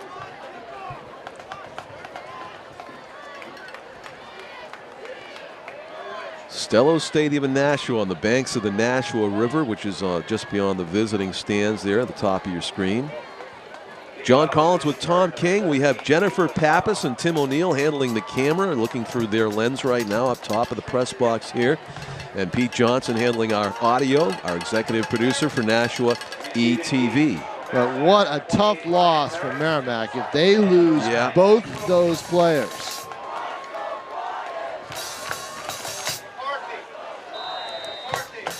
That is just brutal. The kickoff by Steven Toscano comes down toward the far sideline, and it is number 9, Keith Wilkins, with the run back. He's driven to the turf at about the 24. It'll be 1st and 10 for the Tomahawks. And Devin Gillis, the Merrimack quarterback, is going to trot out onto the field with 2 weapons prominently missing: Jackson King and Chaz Myers. A tough task just became tougher with 5:58, just under 6 minutes to go in the third quarter. Merrimack, which opened the half with such promise, driving down the field to cut the lead to 9-6. 2-way players, Myers and King, becoming injured on a touchdown pass that made it at the extra point. 16-6 for BG. Gillis calling signals and hands it off to the fullback, who gets stopped after a gain of maybe 1 or 2 on the play. Now you've got no choice. You've got to get McCarthy involved in the offense more, because he's your third best back. Sean McCarthy, the junior 200-pound running back at 5'8". Gillis went to the sideline to get the next play. 2nd down and 7 to go after the 3-yard gain by McCarthy. Oh, that is just brutal. Tom talking about those 2 injuries to 2 key players on the same play for Merrimack. Play on defense. The pitch, running through the right side. Down the field is Ryan Parrott. There's a flag behind the play. Ryan Parrott with a healthy 2nd down carry, and it's going to be holding against the Tomahawks. Will nullify that play, that gain by the Tomahawks. 10 yards from the spot of the foul. The ball is at the spot of the foul is almost where almost the line of scrimmage. So it's going to be 2nd down and 16 now. The ball is going to be marked at the 17-yard line. 5 minutes and 11 seconds to go in the third quarter. BG enjoys a 10-point lead right now, 16-6, as the officials mark off the penalty. And you can sense the air going out of the Tomahawk balloon. Momentum-wise, they have got to be just in shock. They get to within 9-6. And then all of a sudden, the roof caves in. The handoff up the middle. Ooh, nice hit. Parrott took it well, but a good hit. Number 33 with the hit was Blake Boudreau, handing it out. And Cornell was bopped by Parrott on the way. Parrott's a tough runner. You know, they're not without people, but they're not, you know, no breakaway type plays are going to be happening anytime soon, I don't think, for this Merrimack football team. And do you take a chance? Myers is known for, you know, he could play with injuries. And some of the minor injuries with Myers look worse than they really are sometimes. So he could possibly come back, you know, based upon his history, but you don't know what exactly the injuries are, so it'd be tough to really say. And anything that's going on is going on behind the wall of Merrimack players on the sidelines. So, well, I'll tell you what, Tom, I see Jackson King. He is stretching by himself on the far side. And I see Myers, and Myers is limping. Myers still has his helmet on. Jackson King is stretching out his right foot like he's got a cramp in the right lower leg. He's trying to stretch it out. He's at beyond the 35-yard line over here, all by himself. And that's promising. I mean, there's no trainer around him worrying about him. He's just looks like it's maybe a matter of time before he comes back in this game. Yeah. So, and then there's Myers, who is being attended to by a Myers trainer is at the end of the limping. bench. Myers is limping. He's noticeably limping, but of course King hasn't gotten up. So 4:13 left in the third quarter. 16-6 in favor of Bishop Guertin here at Stellos Stadium. One-step drop and fired. It's incomplete, intended for number 8, Mark Roy.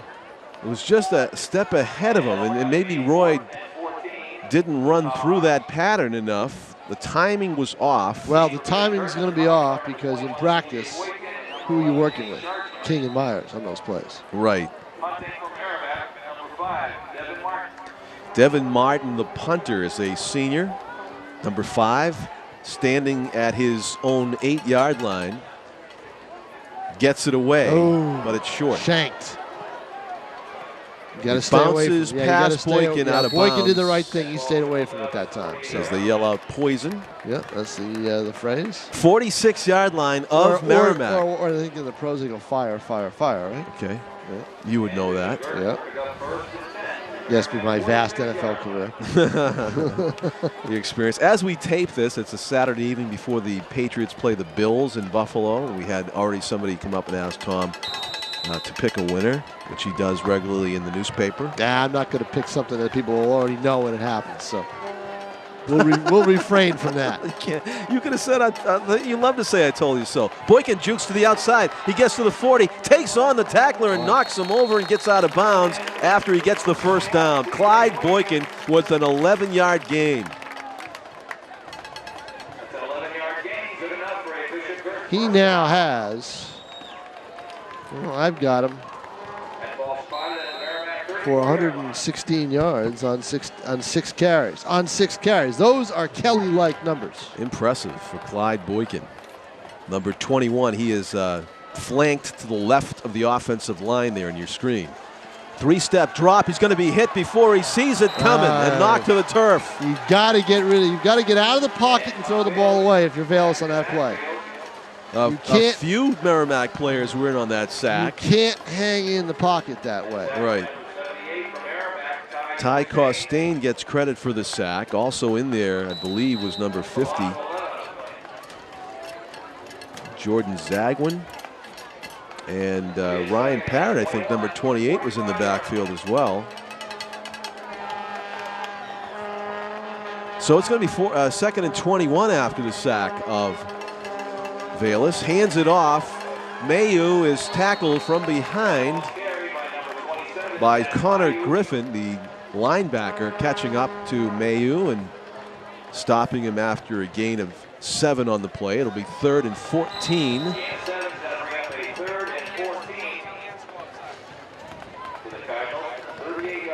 Ball spotted at the Merrimack 38. 2:40 to go in the third quarter. BG's leading 16-6 and trying again to make it a big gap here in the score. It's a completion for 4 or 5 yards there on 3rd down. And to Chartrand, and I believe that's good for a first down. No, that's the original line of scrimmage. That's right. The original line of scrimmage. That's right. So 4th down, we did see Christopher Fox hit a 35-yard field goal earlier, Tom. This one would be in the 40-yard range, and I don't think they're going to try it. So they're going to go for it on 4th down and 8. With 2 minutes to go in the 3rd quarter, BG with a big play on offense, Merrimack with a big play on defense coming up here. As BG tries to keep the drive alive, Clyde Boykin in motion. The fake handoff to him, the rollout to his left. Bayless is under pressure, and he's going to be sacked. Teaming up on the sack were 2 defensive linemen for Merrimack. Ty Costain, number 78, and Sam Privy, who made the finishing touch for the sack in the backfield on 4th down, and Merrimack gets the ball on downs. Good defensive stand by the Tomahawks. Under 2 minutes left now in the 3rd quarter. That's a play where your quarterback just tries to do a little bit too much. You know, he sees it's not going to develop. He tries to improvise and ends up compounding the play. But great defense by Merrimack to sniff that play out. Sean McCarthy, the lone running back, in motion. Somebody moved, and they're going to get flagged for it. That was Tim Bateson, number 23. He was in motion. I don't believe the pass penalty was against him. However, somebody moved, and Merrimack handicapping themselves further. They're already without their 2 best backs. If you just joined us, Chaz Myers, number 25, and Jackson King, number 21 from Merrimack, came up lame on the same play, a pass play touchdown for BG, and they've been out of the game for like the last 5-10 minutes since. Two-way players both. Rolling out to his left, under pressure, the fires it off the fingertips of Wilkins. It hit the turf, so it'll be ruled incomplete. Well-designed pass play, and Wilkins not able to secure the fingertip grab. I'll tell you what, Devin Gillis has shown a pretty good arm, Tom. He does have it. Yeah. He does have it. He's just young. He's only a sophomore, John, so he's very inexperienced. Good point.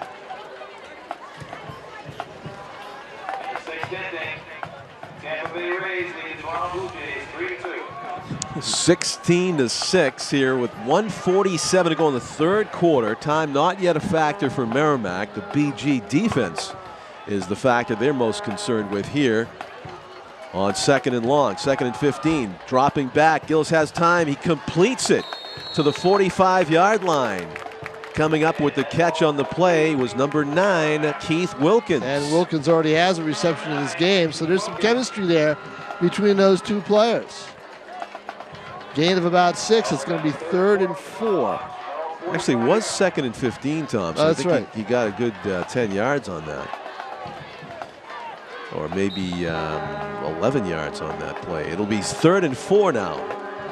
Ball at the 45-yard line.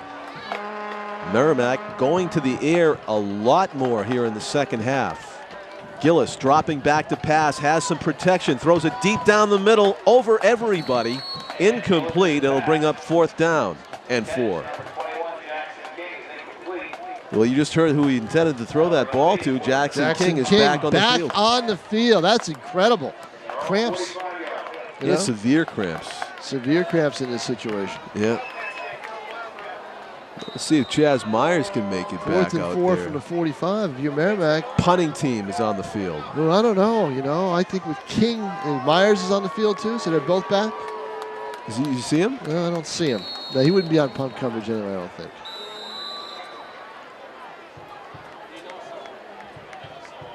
We have a timeout on the field? Yeah. Bishop Guertin has a timeout. Gives Tom and I a chance to scan the sidelines with the binocs. Also, thank you, Tim O'Neill and Jennifer Pappas on camera. They're going to scan. The question is, can you see number 25 over there, anybody? Looking for number 25. Is he in the building? There's 23 and 24. 29. That might be number 25, directly straight ahead right there. Let's see. That's number 25. That's Chaz Myers right there. He's bent over.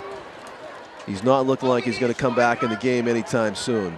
Still grimacing as one of the coaches from Merrimack goes over there. Okay, so we're about to resume play on the 45-yard line. It's 4th and 4. It's a punt for Merrimack. They get it away. It's straight up in the air. It's a good one. It's going to bounce at the 30, but takes a BG bounce, and Wilkins is going to down it.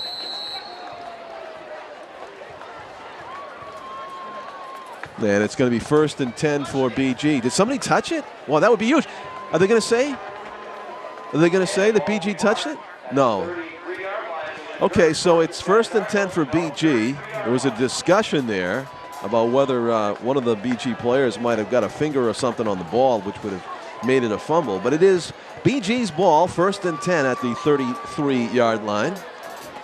And the Cardinals have a chance to add to their lead. They did so in spectacular fashion. The last time they touched the ball, Clyde Boykin with a 50-yard run or a 49-yard run, followed by a 31-yard pass catch for a touchdown. Boykin's got it again. They go back to Boykin. 5, 10 yards, 15 yards. Boykin past midfield, stiff arm. He is down to the 30, the 20. Clyde Boykin, a foot race, is going to go all the way. Clyde Boykin from scrimmage does it again. How about this show that the young man is putting on for the Bishop Guertin Cardinals? My goodness. A standing ovation from the BG fans as he makes it a 22-6 lead. 66-yard run. You know what? I actually thought of the name Barry Sanders as I was watching him go down the field. I mean, he at this level, he looks that good, Tom. Boy, he does, doesn't he? He also has that stiff arm that it really is effective. When he gets in a little bit of trouble on the sideline, he's able to buy himself some more yardage. And he bought himself the rest of the half of the football field. At about midfield, he came up with that stiff arm and kept going and outran the defenders. And there you see with the extra point by Fox, it's 23 Bishop Guertin, 6 for Merrimack with 40 seconds left to go in the third quarter. A simple handoff to Clyde Boykin is not a simple handoff with his explosivity. He just goes the distance, 66 yards.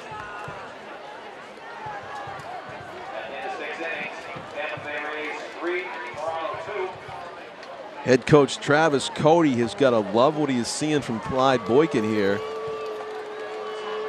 We brought up the name of Mike Kelly earlier in the broadcast. Clyde Boykin may just make you forget about Mike Kelly for tonight. Is that amazing or what?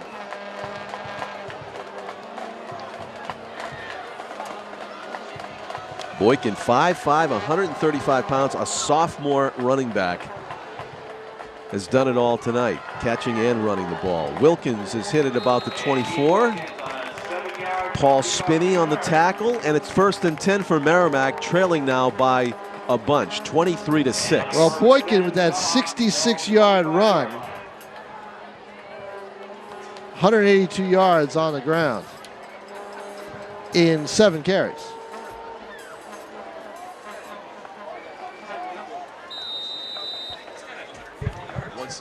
$166 in 7 carries. Seven carries. And another touchdown in the air. That's a pretty good average, Tom. Yep. And another touchdown in the air for 31 yards.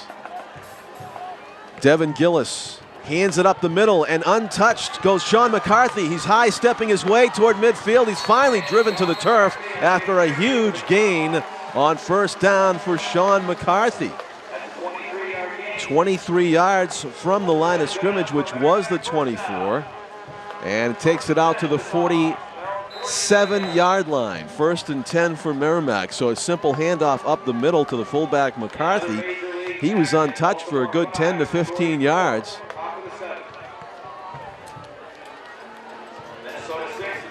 A great run by McCarthy, who's showing that, hey, I can do the job too. But Boykin, unbelievable. This will be the last play of the third quarter. The pitch, backing up into traffic, getting knocked to the turf. Ball carrier Ryan Parrott was knocked down by Paul Spinney and by Nolan Cornell, the greeting party there in the backfield. That's the end of the third quarter. 23-6, Bishop Guertin leading Merrimack. I'm John Collins with Tom King. This is Nashua's ETV broadcast of New Hampshire Interscholastic Athletic Association Division II high school football from Stellos Stadium in Nashua. We have Jennifer Pappas and Tim O'Neill on camera as you look through their lens up top, and Pete Johnson handling our audio, our executive producer in the booth. A beautiful Saturday evening in Nashua. Oh, this is a gorgeous night. We had both bands on the field tonight, Merrimack and BG. And as we watch the Bishop Guertin cheerleaders do their thing.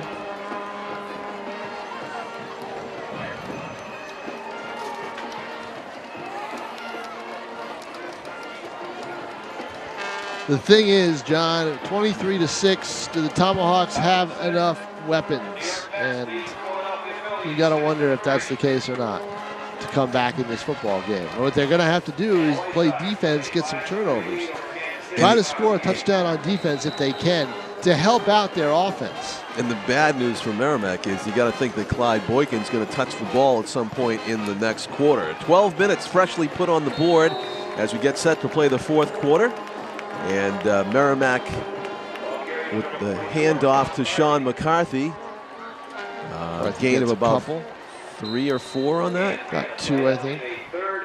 3rd and 7 from the 50-yard line.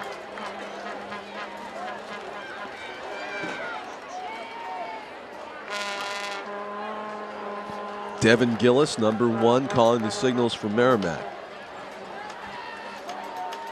Hands it off up the middle, bouncing off one tackler and forcing his way towards the first down marker was Ryan Parrott. And Parrott fumbled the ball. And it was Did he fumble? Yeah, I thought there might have been a loose ball in that Yeah, pile. and it was recovered by number 50 of Merrimack. Holding it on, it was Jordan Zagwin. I think that caused a loss of 1 after the carry to about the... no gain. Yeah, about 2 he yards. was close to the 45-yard line. The ball's now spotted at the 47. And it is a 4th down play for Merrimack. They are trailing by 17 points, and they want to keep this drive alive if they can. Dropping back to pass, stepping up, nice play, throwing down the sideline. Nobody. Gillis should have run the football. He got by the defender, and he had space in front of him. He just needed a few more yards. All he needed was about 7 yards to run, and he would have been golden, and he would have had it easily. He had his mindset on the pass. And had the protection of the sideline to go with it, where he could have run it right out of bounds. So is that a play that, as a sophomore quarterback, he's going to look at the tape? Yeah, that's a sophomore not seeing the field, just isolating the one play. I need the points, I need the points, I need the points. No, you need the first down. You need the first down. The points will come. 1st and 10 for the Cardinals at their own 48. Handoff up the middle, and good defense that time by Merrimack. Zach Mayu on the carry, not much of a hole there that time. Greeting him was Privy, the 264-pound defensive lineman, filling that hole. 10:20 to go in the ball game. Merrimack needs to come up with a stop and a score if they're going to make a game out of this one. Keep your eye on number 21, Clyde Boykin, who is at the top of the screen. Nearest to us is Chartrand. He's got a touchdown pass as well. Rolling to his right, throwing deep is Velas. It is complete to Chartrand at the 15. He's out of bounds at the 11. They'll mark it at the 12. It is a long pass play to Nate Chartrand from 38 yards. Is there any doubt who Tom Velas' favorite receiver is? Yeah, it's Nathan Chartrand. That's for sure. And he loves that right rollout play, too. Rolls out to the right. He got his body behind that one, and Chartrand was waiting for it. They can get a first down without a touchdown, as it's 1st and 10 at the 12. Velas calling signals, hands it off up the middle, untouched, and into the end zone for a touchdown goes Dalton Perry. 12 yards and a touchdown. Dalton Perry, who carried for 11 yards on his first touch, gets a touchdown the second time he gets the ball. The junior fullback goes in just about unimpeded, and it makes it a 29-6 BG lead. An avalanche of points here for BG. Looks like they're going for an extra point here with Steve Toscano. Christopher Fox kicked one earlier, but here's Toscano who does the kicking off for Guertin, and he boots that one through and makes it an even 30. Dalton Perry, 2 carries, 22 yards. Guertin's got some guys who are doing some, putting up some numbers in this football game. They sure are. You know? 30-6. Guertin leads Merrimack with 9.5 minutes left in the ball game. We're in the 4th quarter at Stellos Stadium. Head coach for BG is Travis Cody. His assistant coaches, Mike Bombardier, Don Carper, John Croteau, Gene Massa, Brian McLarney, David Romero, and Dan Sipek. Well, I remember when everyone was complaining about the Guertin offense a couple of weeks ago? Yeah, no more complaints. Wow, and the starting quarterback gone. Robert Fahey's injured right now. And all of a sudden, Broderick Smith is injured too, broken foot. Yeah, this is their coming out game, I think. This is when the Travis Cody system finally is taking hold. So now the key for Guertin is to carry it over from week to week. Right. Toscano's kickoff is a nice boomer into the end zone, and Jackson King is not going to bring it out. Or was that Fox? That was Toscano, huh? Yes. But did Toscano kick that extra point, or was it Fox? It was Toscano on that extra point. They're kind of sharing the kicking duties, but Toscano really got into that kickoff, and you can see now why he's doing the kickoffs. Yeah, exactly. Because he hadn't booted one like that until right there, and he's getting some congratulations on the sideline. Not bad when you got 2 kickers now. I mean, you know, if he can boom that, hey, more power to him. Now it's student body right, student body left from Guertin, but for Merrimack, do they want to have Air Gillis be their offense? King's back out there. Jackson King, number 21. And so is Chaz Myers. He gets the pitch. Oh. Hit in the backfield, gets away. Is that a flag? 2 flags on the field. That's going to be possibly a hold or there's no block in the back, so it's either a chop block or a hold.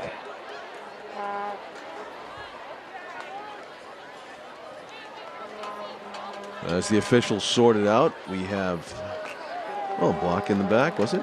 Yep.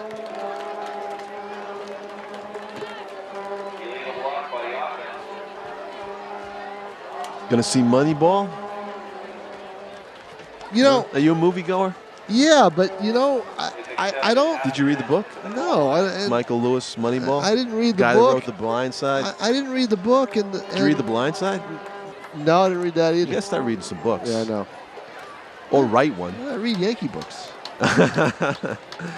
What was the last Yankee book you read? Was it the Mickey Mantle one about being a boy? No, it was Torrey's book. Oh, yeah. Oh, I asked you. Torrey's book, but also. Is he? You tell me he's not a Dodger. He's really a Yankee. I read Bill Madden's book on Steinbrenner. That was. I brought back a lot of memories. And Madden wrote that before Steinbrenner passed. So. Merrimack trailing 30-6. 9 minutes to go in the game. In the shotgun for the first time tonight, and that's Jackson King with it. Avoids a few defenders and makes his way out of bounds. Jackson King with a nice run. Problem was, because of the penalty, it was only 9 yards. Yeah, it doesn't put it'll bring up a 3rd down and gain of 9. 3rd about 5. But they got 3rd and 5 or 6 to go. 6 from around the 24.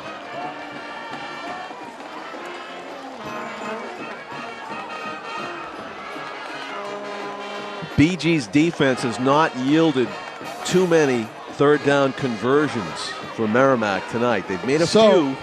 So if you had told me that before this game, C.J. Boykin would have 180 some odd yards rushing and Jackson King would only have about 40, I would have told you you're nuts. Jackson King spins away from a tackler and finally gets knocked to the turf by, I think it was number 23 that made the finishing touch there, was Andrew O'Reilly. Yeah, Andrew O'Reilly, and King loses 2 yards. So the third down stop by BG's defense once again.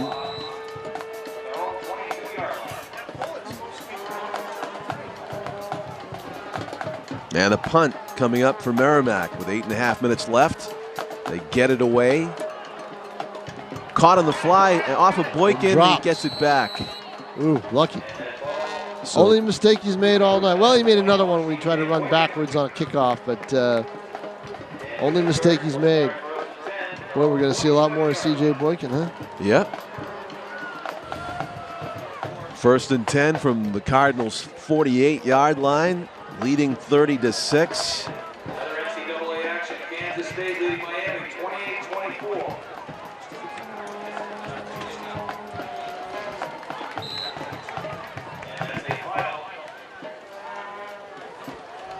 Thomas Velas hands it off up the middle.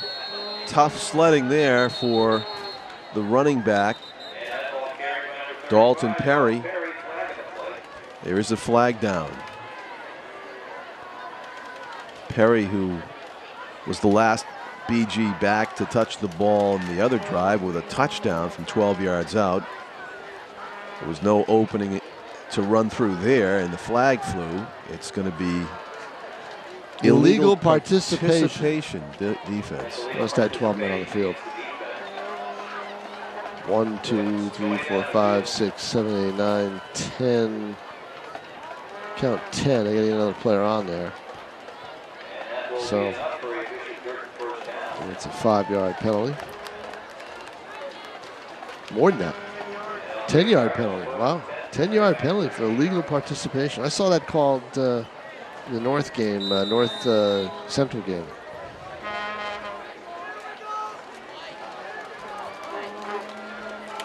First out of the huddle, as always. Saw it called on an extra point attempt that Alvern could have tied Merrimack with in the last football game. That was the penalty that took away a point for Alvern. Spinning his way for a huge gain, Dalton Perry. That will move the chains once again. Boy, this Bishop Guertin offense is having its way. Yeah, that offensive line is terrific right now. You can see. Doing the I was going to mention the center Ryan Belleville, who is exhorting his team to do more and more of that. Patrick Urell joining his brother up on the line, looks like right now, number 70. Perry's got 40 yards on 3 carries. Handoff. First touch of the game for number 26, Michael Devereaux, sophomore running back. Another big chunk of change there for BG. On first down, it's a gain of 7 or 8. Long 7, short 8. It'll 2nd and 2, they're going to call it. As the clock rolls, 7 minutes and a few seconds to go here. 7:05. It feels like there should be only like 2 minutes left in this game, but there's still a lot of time left. Guertin can roll up more points, and I never would have expected that in this game. I would have thought it was a low-scoring game. Perry up the middle, and he gets down about the 5. Seeing some new numbers trotting into the game for BG here. Offensive lineman Justin O'Malley, number 69, comes in. It's still Thomas Velas at quarterback. He has some new weapons in there now. You don't see Clyde Boykin, number 21, but you do see Dalton Perry, who already has a touchdown carry. And next to him is Devereaux. It's Perry up the middle. He's tackled immediately by Merrimack defender Matt LaQuarrie, number 58. Dalton Perry, 40 yards on 4 carries. More yardage than Jackson King. Wow. This is not what I would have scripted. So they got me. I gotta say though, a lot of that credit for Perry, and I'm sure he would tell you, is that he's been benefited from huge holes. Yeah, I mean, this offensive line is really just firing off the ball. Whereas King's got to earn everything. He's got bouncing off of tacklers into the end zone. Are they going to mark it at the half-yard line? He Yes. looked like his knee was down. Christian Lazari. Number 46 with the carry? Yep. Yep. So Lazari a half-yard short of the goal line. 30-6, BG threatening to go up here. 36, Make it at a least multiple of 36 yeah. For has to be a 35-point lead for running time. it seemed It like won't just be a that. few minutes ago when it was 9-6, a close game. And BG has just rolled since then. Offense was born. Trying the quarterback sneak. There's a whistle before the probably some early tackle movement. is made. Probably some movement, which is usually the case when there's a short yardage and there's a quarterback sneak called. And usually somebody moves, and that's the case. False start. And so they'll have to go into the playbook and come up with something other than a quarterback sneak, you would imagine. Goal from the 6 or just outside the 5. 5:06 left to play in the football game. And the outcome is not in doubt. Guertin will now be a top Division II at 3-0. 3-1 overall. Merrimack will fall to 1-3 overall and 1-2 Fumble. in the division. Who's got it? BG gets it back. It was fumbled snap. Merrimack's defense right into the backfield to drive Velas away from his own fumble, but a couple of BG running backs looks like pounced on it and retained possession. It'll bring up 4th down and 5, ball at the 8-yard line. So they were 4th and goal from the 8. So they were 2nd and goal from the half-yard line. Good thing this isn't a close game because that's, again, points that you lose. Handoff. Up the middle, Devereaux spins his way to about the 3. It's about 5 yards, and that's about it. So Merrimack takes the ball over on downs. They bend but don't break against the second-string offense for Bishop Guertin. And the Tomahawks will take over deep in their own end. Second-string 4:08 offense left. with the first-string quarterback taking the Right. snaps. That's the question I have is who is the backup to Velas? And I don't know that because they have to have one. Let's see how many quarterbacks they list on the roster here. They have Tom Hurley, who's a sophomore, number 8. He's listed as a quarterback, and so is, You know, you might see Hurley if you might see him come out later on. the next, if there is a Yep. yeah, he's taking some snaps on the sideline right there. Yep. So he'd be the guy. Yeah. And he got some airtime. Right. Here he is. Tom Hurley's number 8, and he's practicing snaps with Shea Farrell, a sophomore who is 6'1" and 305 as a sophomore. Oh. Shea Farrell waiting in the wings to play center and defensive line for this Bishop Guertin What's team. that family's grocery bill like? Yeah. Especially if they got any more like him. Shea Farrell. Ouch.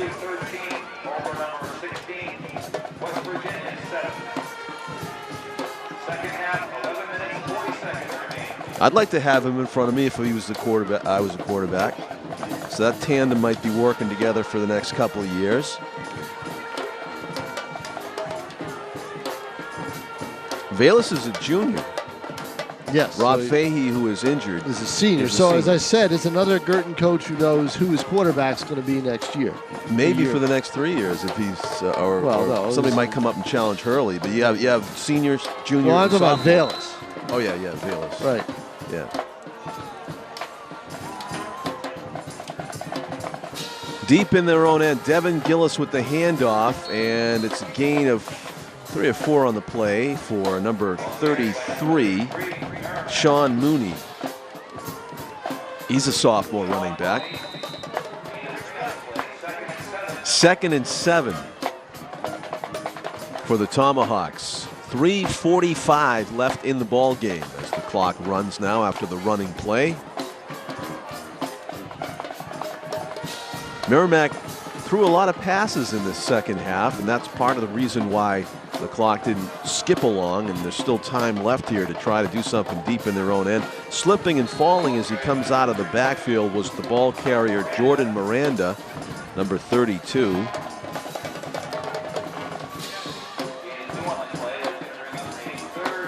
After the 2-yard gain, it's 3rd and 5 for the Tomahawks.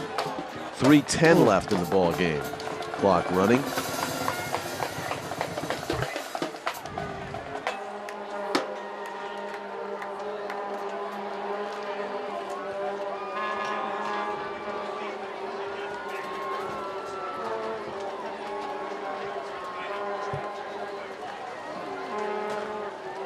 Handoff tackle made by BG almost immediately after the handoff was received.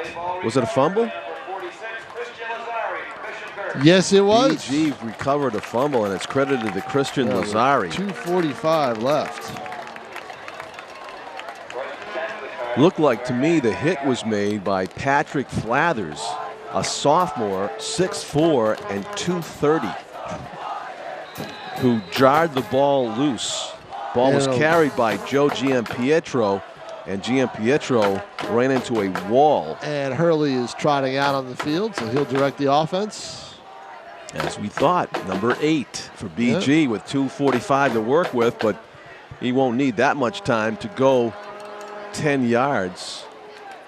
First and goal from the 10 for Bishop Guertin. And the handoff up the middle, stuffed. Yeah, Perry stuffed at the line of scrimmage. You know, there was a quote from Jason Roby, the National North coach, after a loss to Central. It took place on the same weekend that this game was being played. And Jason's quote was, "Things can go downhill in a high school football game in a hurry." And boy, isn't that the story for Merrimack. Yeah. 9-6, and then all of a sudden on one play you lose your 2 best players for a period of time, and you give up a big touchdown, and then boom, the roof fell. It did. Handoff, bouncing off the would-be tackler and beating everybody to the end zone, but a flag flies that might nullify that Christian Lazari touchdown. Lazari, who recovered the fumble, gets the honors to run it in, but we saw a flag fly through our picture there on Lazari's way into the end zone. It's going to be a hold against BG and will nullify those 6 points.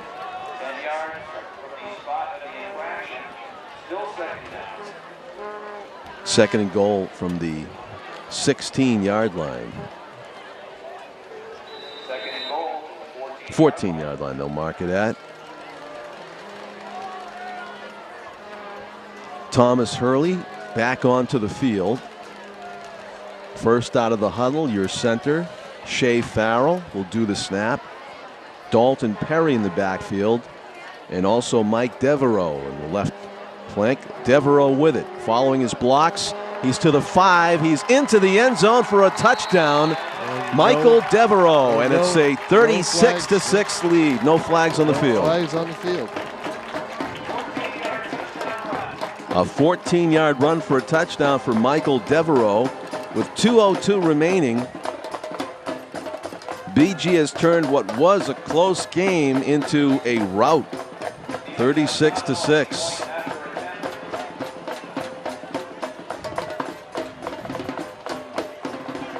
Wow. Hurley will do the holding for Toscano here on the extra point. Man, they needed to get one more player out there. Running out onto the field very quickly was Andrew O'Reilly. The hold is down. The kick is blocked. Yeah, it went through. Right oh, through. I'm sorry. Got through. Right Yeah, I missed it. Yeah. So you come out. Extra point. So you come out of this game knowing you've got a quarterback, you know, with your other regular, with your senior hurt, your junior quarterback can more than do the job. You know you've got a go-to receiver in Chartrand. And you know you have a game-breaking runner, kick returner in Boykin. And you know you have 2 kickers. Life's good. Travis Cody, life is good, you know? Yeah. Boy, glad I got this job. There he is right there. You know, and it's a good day for him, too, because the players he used to coach at Manchester West did him a favor and knocked off Keene today. So it's a good day for Travis Cody. Yeah, they have more than 11 guys that way. 2, 4, 6, 8, 10, 11. No, it's 11. 11 for BG.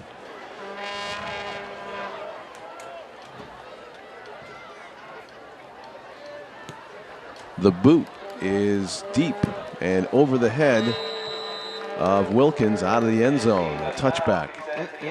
Toscano finding his leg there in those kickoffs.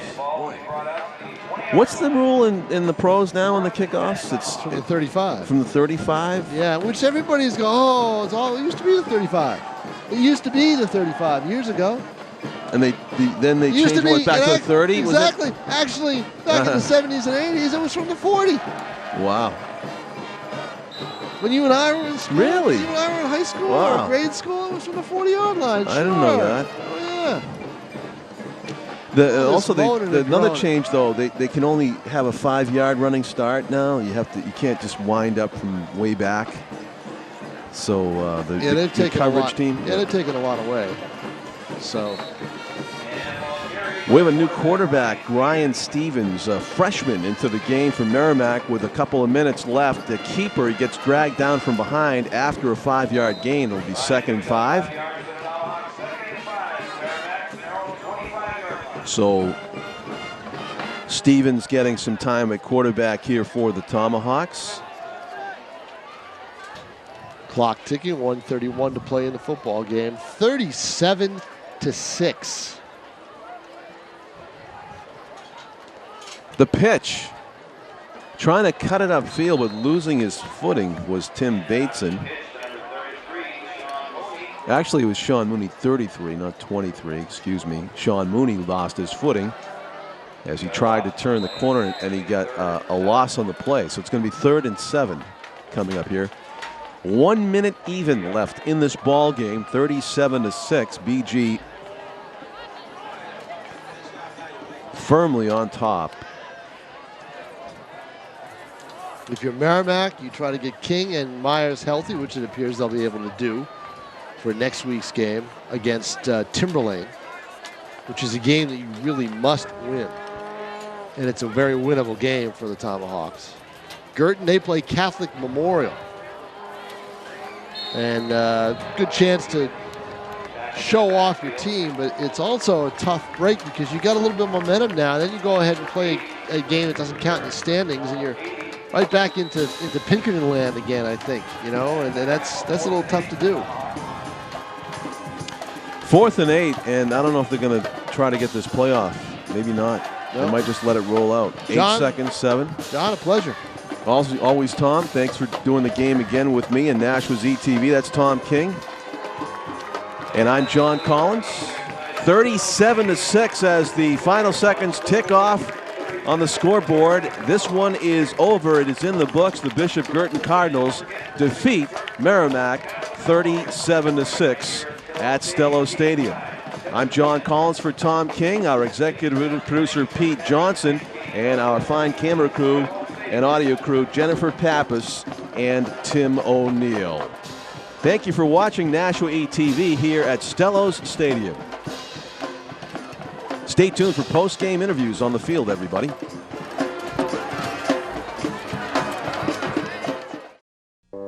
You know, eating a healthy diet doesn't have to be complicated or take a lot of time. In fact, you don't need a cookbook at all. Let me think. How will I do this? Wash and eat. How fast and easy is that? Join me next time when we'll discover the wonderful world of bananas. Welcome down on the field, everybody, on Nashua ETV. We're with Travis Cody, the head coach of Bishop Guertin High School. Travis, congratulations on a 37-6 win. Thank you. It was a big one for us. We needed that. Did you learn anything about any individual players or the team as a whole from tonight's game? Yeah, well, we're lucky we were able to get C.J. Boykin back tonight. Had a great night. He's been hurt with a hamstring. So this was his first full week of practice since we started the season. So we knew he had that ability to, to break big ones, and he did a great job tonight. And offense finally started clicking a little bit, but we're still making mistakes. First half wasn't very pretty, but finally in the second half we turned it up a little bit and got things rolling. So hopefully we can build on the effort we had in the second half. The defense only allowed 6 points. I mean, that must have been a successful night for them. You feel? Yeah, defense has been. I mean, all year they've been playing great. I mean, back to week one we held held Pinkerton to 16 points, and you look at what they've been doing every week since. Nobody's held them. You know, nobody's held them. They've been in the 40s every week since. Yeah. And you know, we've only given up. You know, we gave up 1 touchdown to Timberland. We gave up 1 touchdown last week, 1 touchdown this week. So, I mean, if we can do that to people, we know we have a chance to win every week if we can keep people off the board like that. It looks like you have 2 good quarterbacks. Yeah. I mean, you have one that's hurt and one that's playing really well. Right. Yeah. You know, Tommy's a great kid. He works hard. He understands football. You know, he probably would be a starter on most other teams. You know, we're fortunate to have him as our quote backup, but he's not really a backup kid. He's a good quarterback, and you know, hopefully Bobby will get healthy and be able to finish out. You know, as a senior year, you hate to see a kid like that missing too many games. So hopefully it won't be much more than another week or 2 with him. So I could almost go through the whole roster to pick out guys who had great games. Nathan Chartrand comes to mind as well. Yeah, he's a great receiver. He's the go-to guy out there. He runs good routes. He's got great hands, and you know, him and Tommy got a little connection going there. So you know, it works out good. I'll tell you what, Clyde Boykin, he made like a highlight reel tonight, passing, receiving and running. Yeah, he had a nice catch. Like I said, catch, you know, he's a game breaker. He's got that gear. You know, he's shifty, he's quick, he can run. So, we're lucky to have him. Right. He's only a sophomore. Only a sophomore, right. You know, he reminds me a little bit of Barry Sanders at this level. I mean, he's that effective. Right. Yeah. We'll see. Hopefully we can continue. Yeah, exactly. Well, it was really fun to watch the team tonight. All right, congratulations again. Thank you very much. Travis Cody, the head coach of Bishop Guertin, as they win 37-6.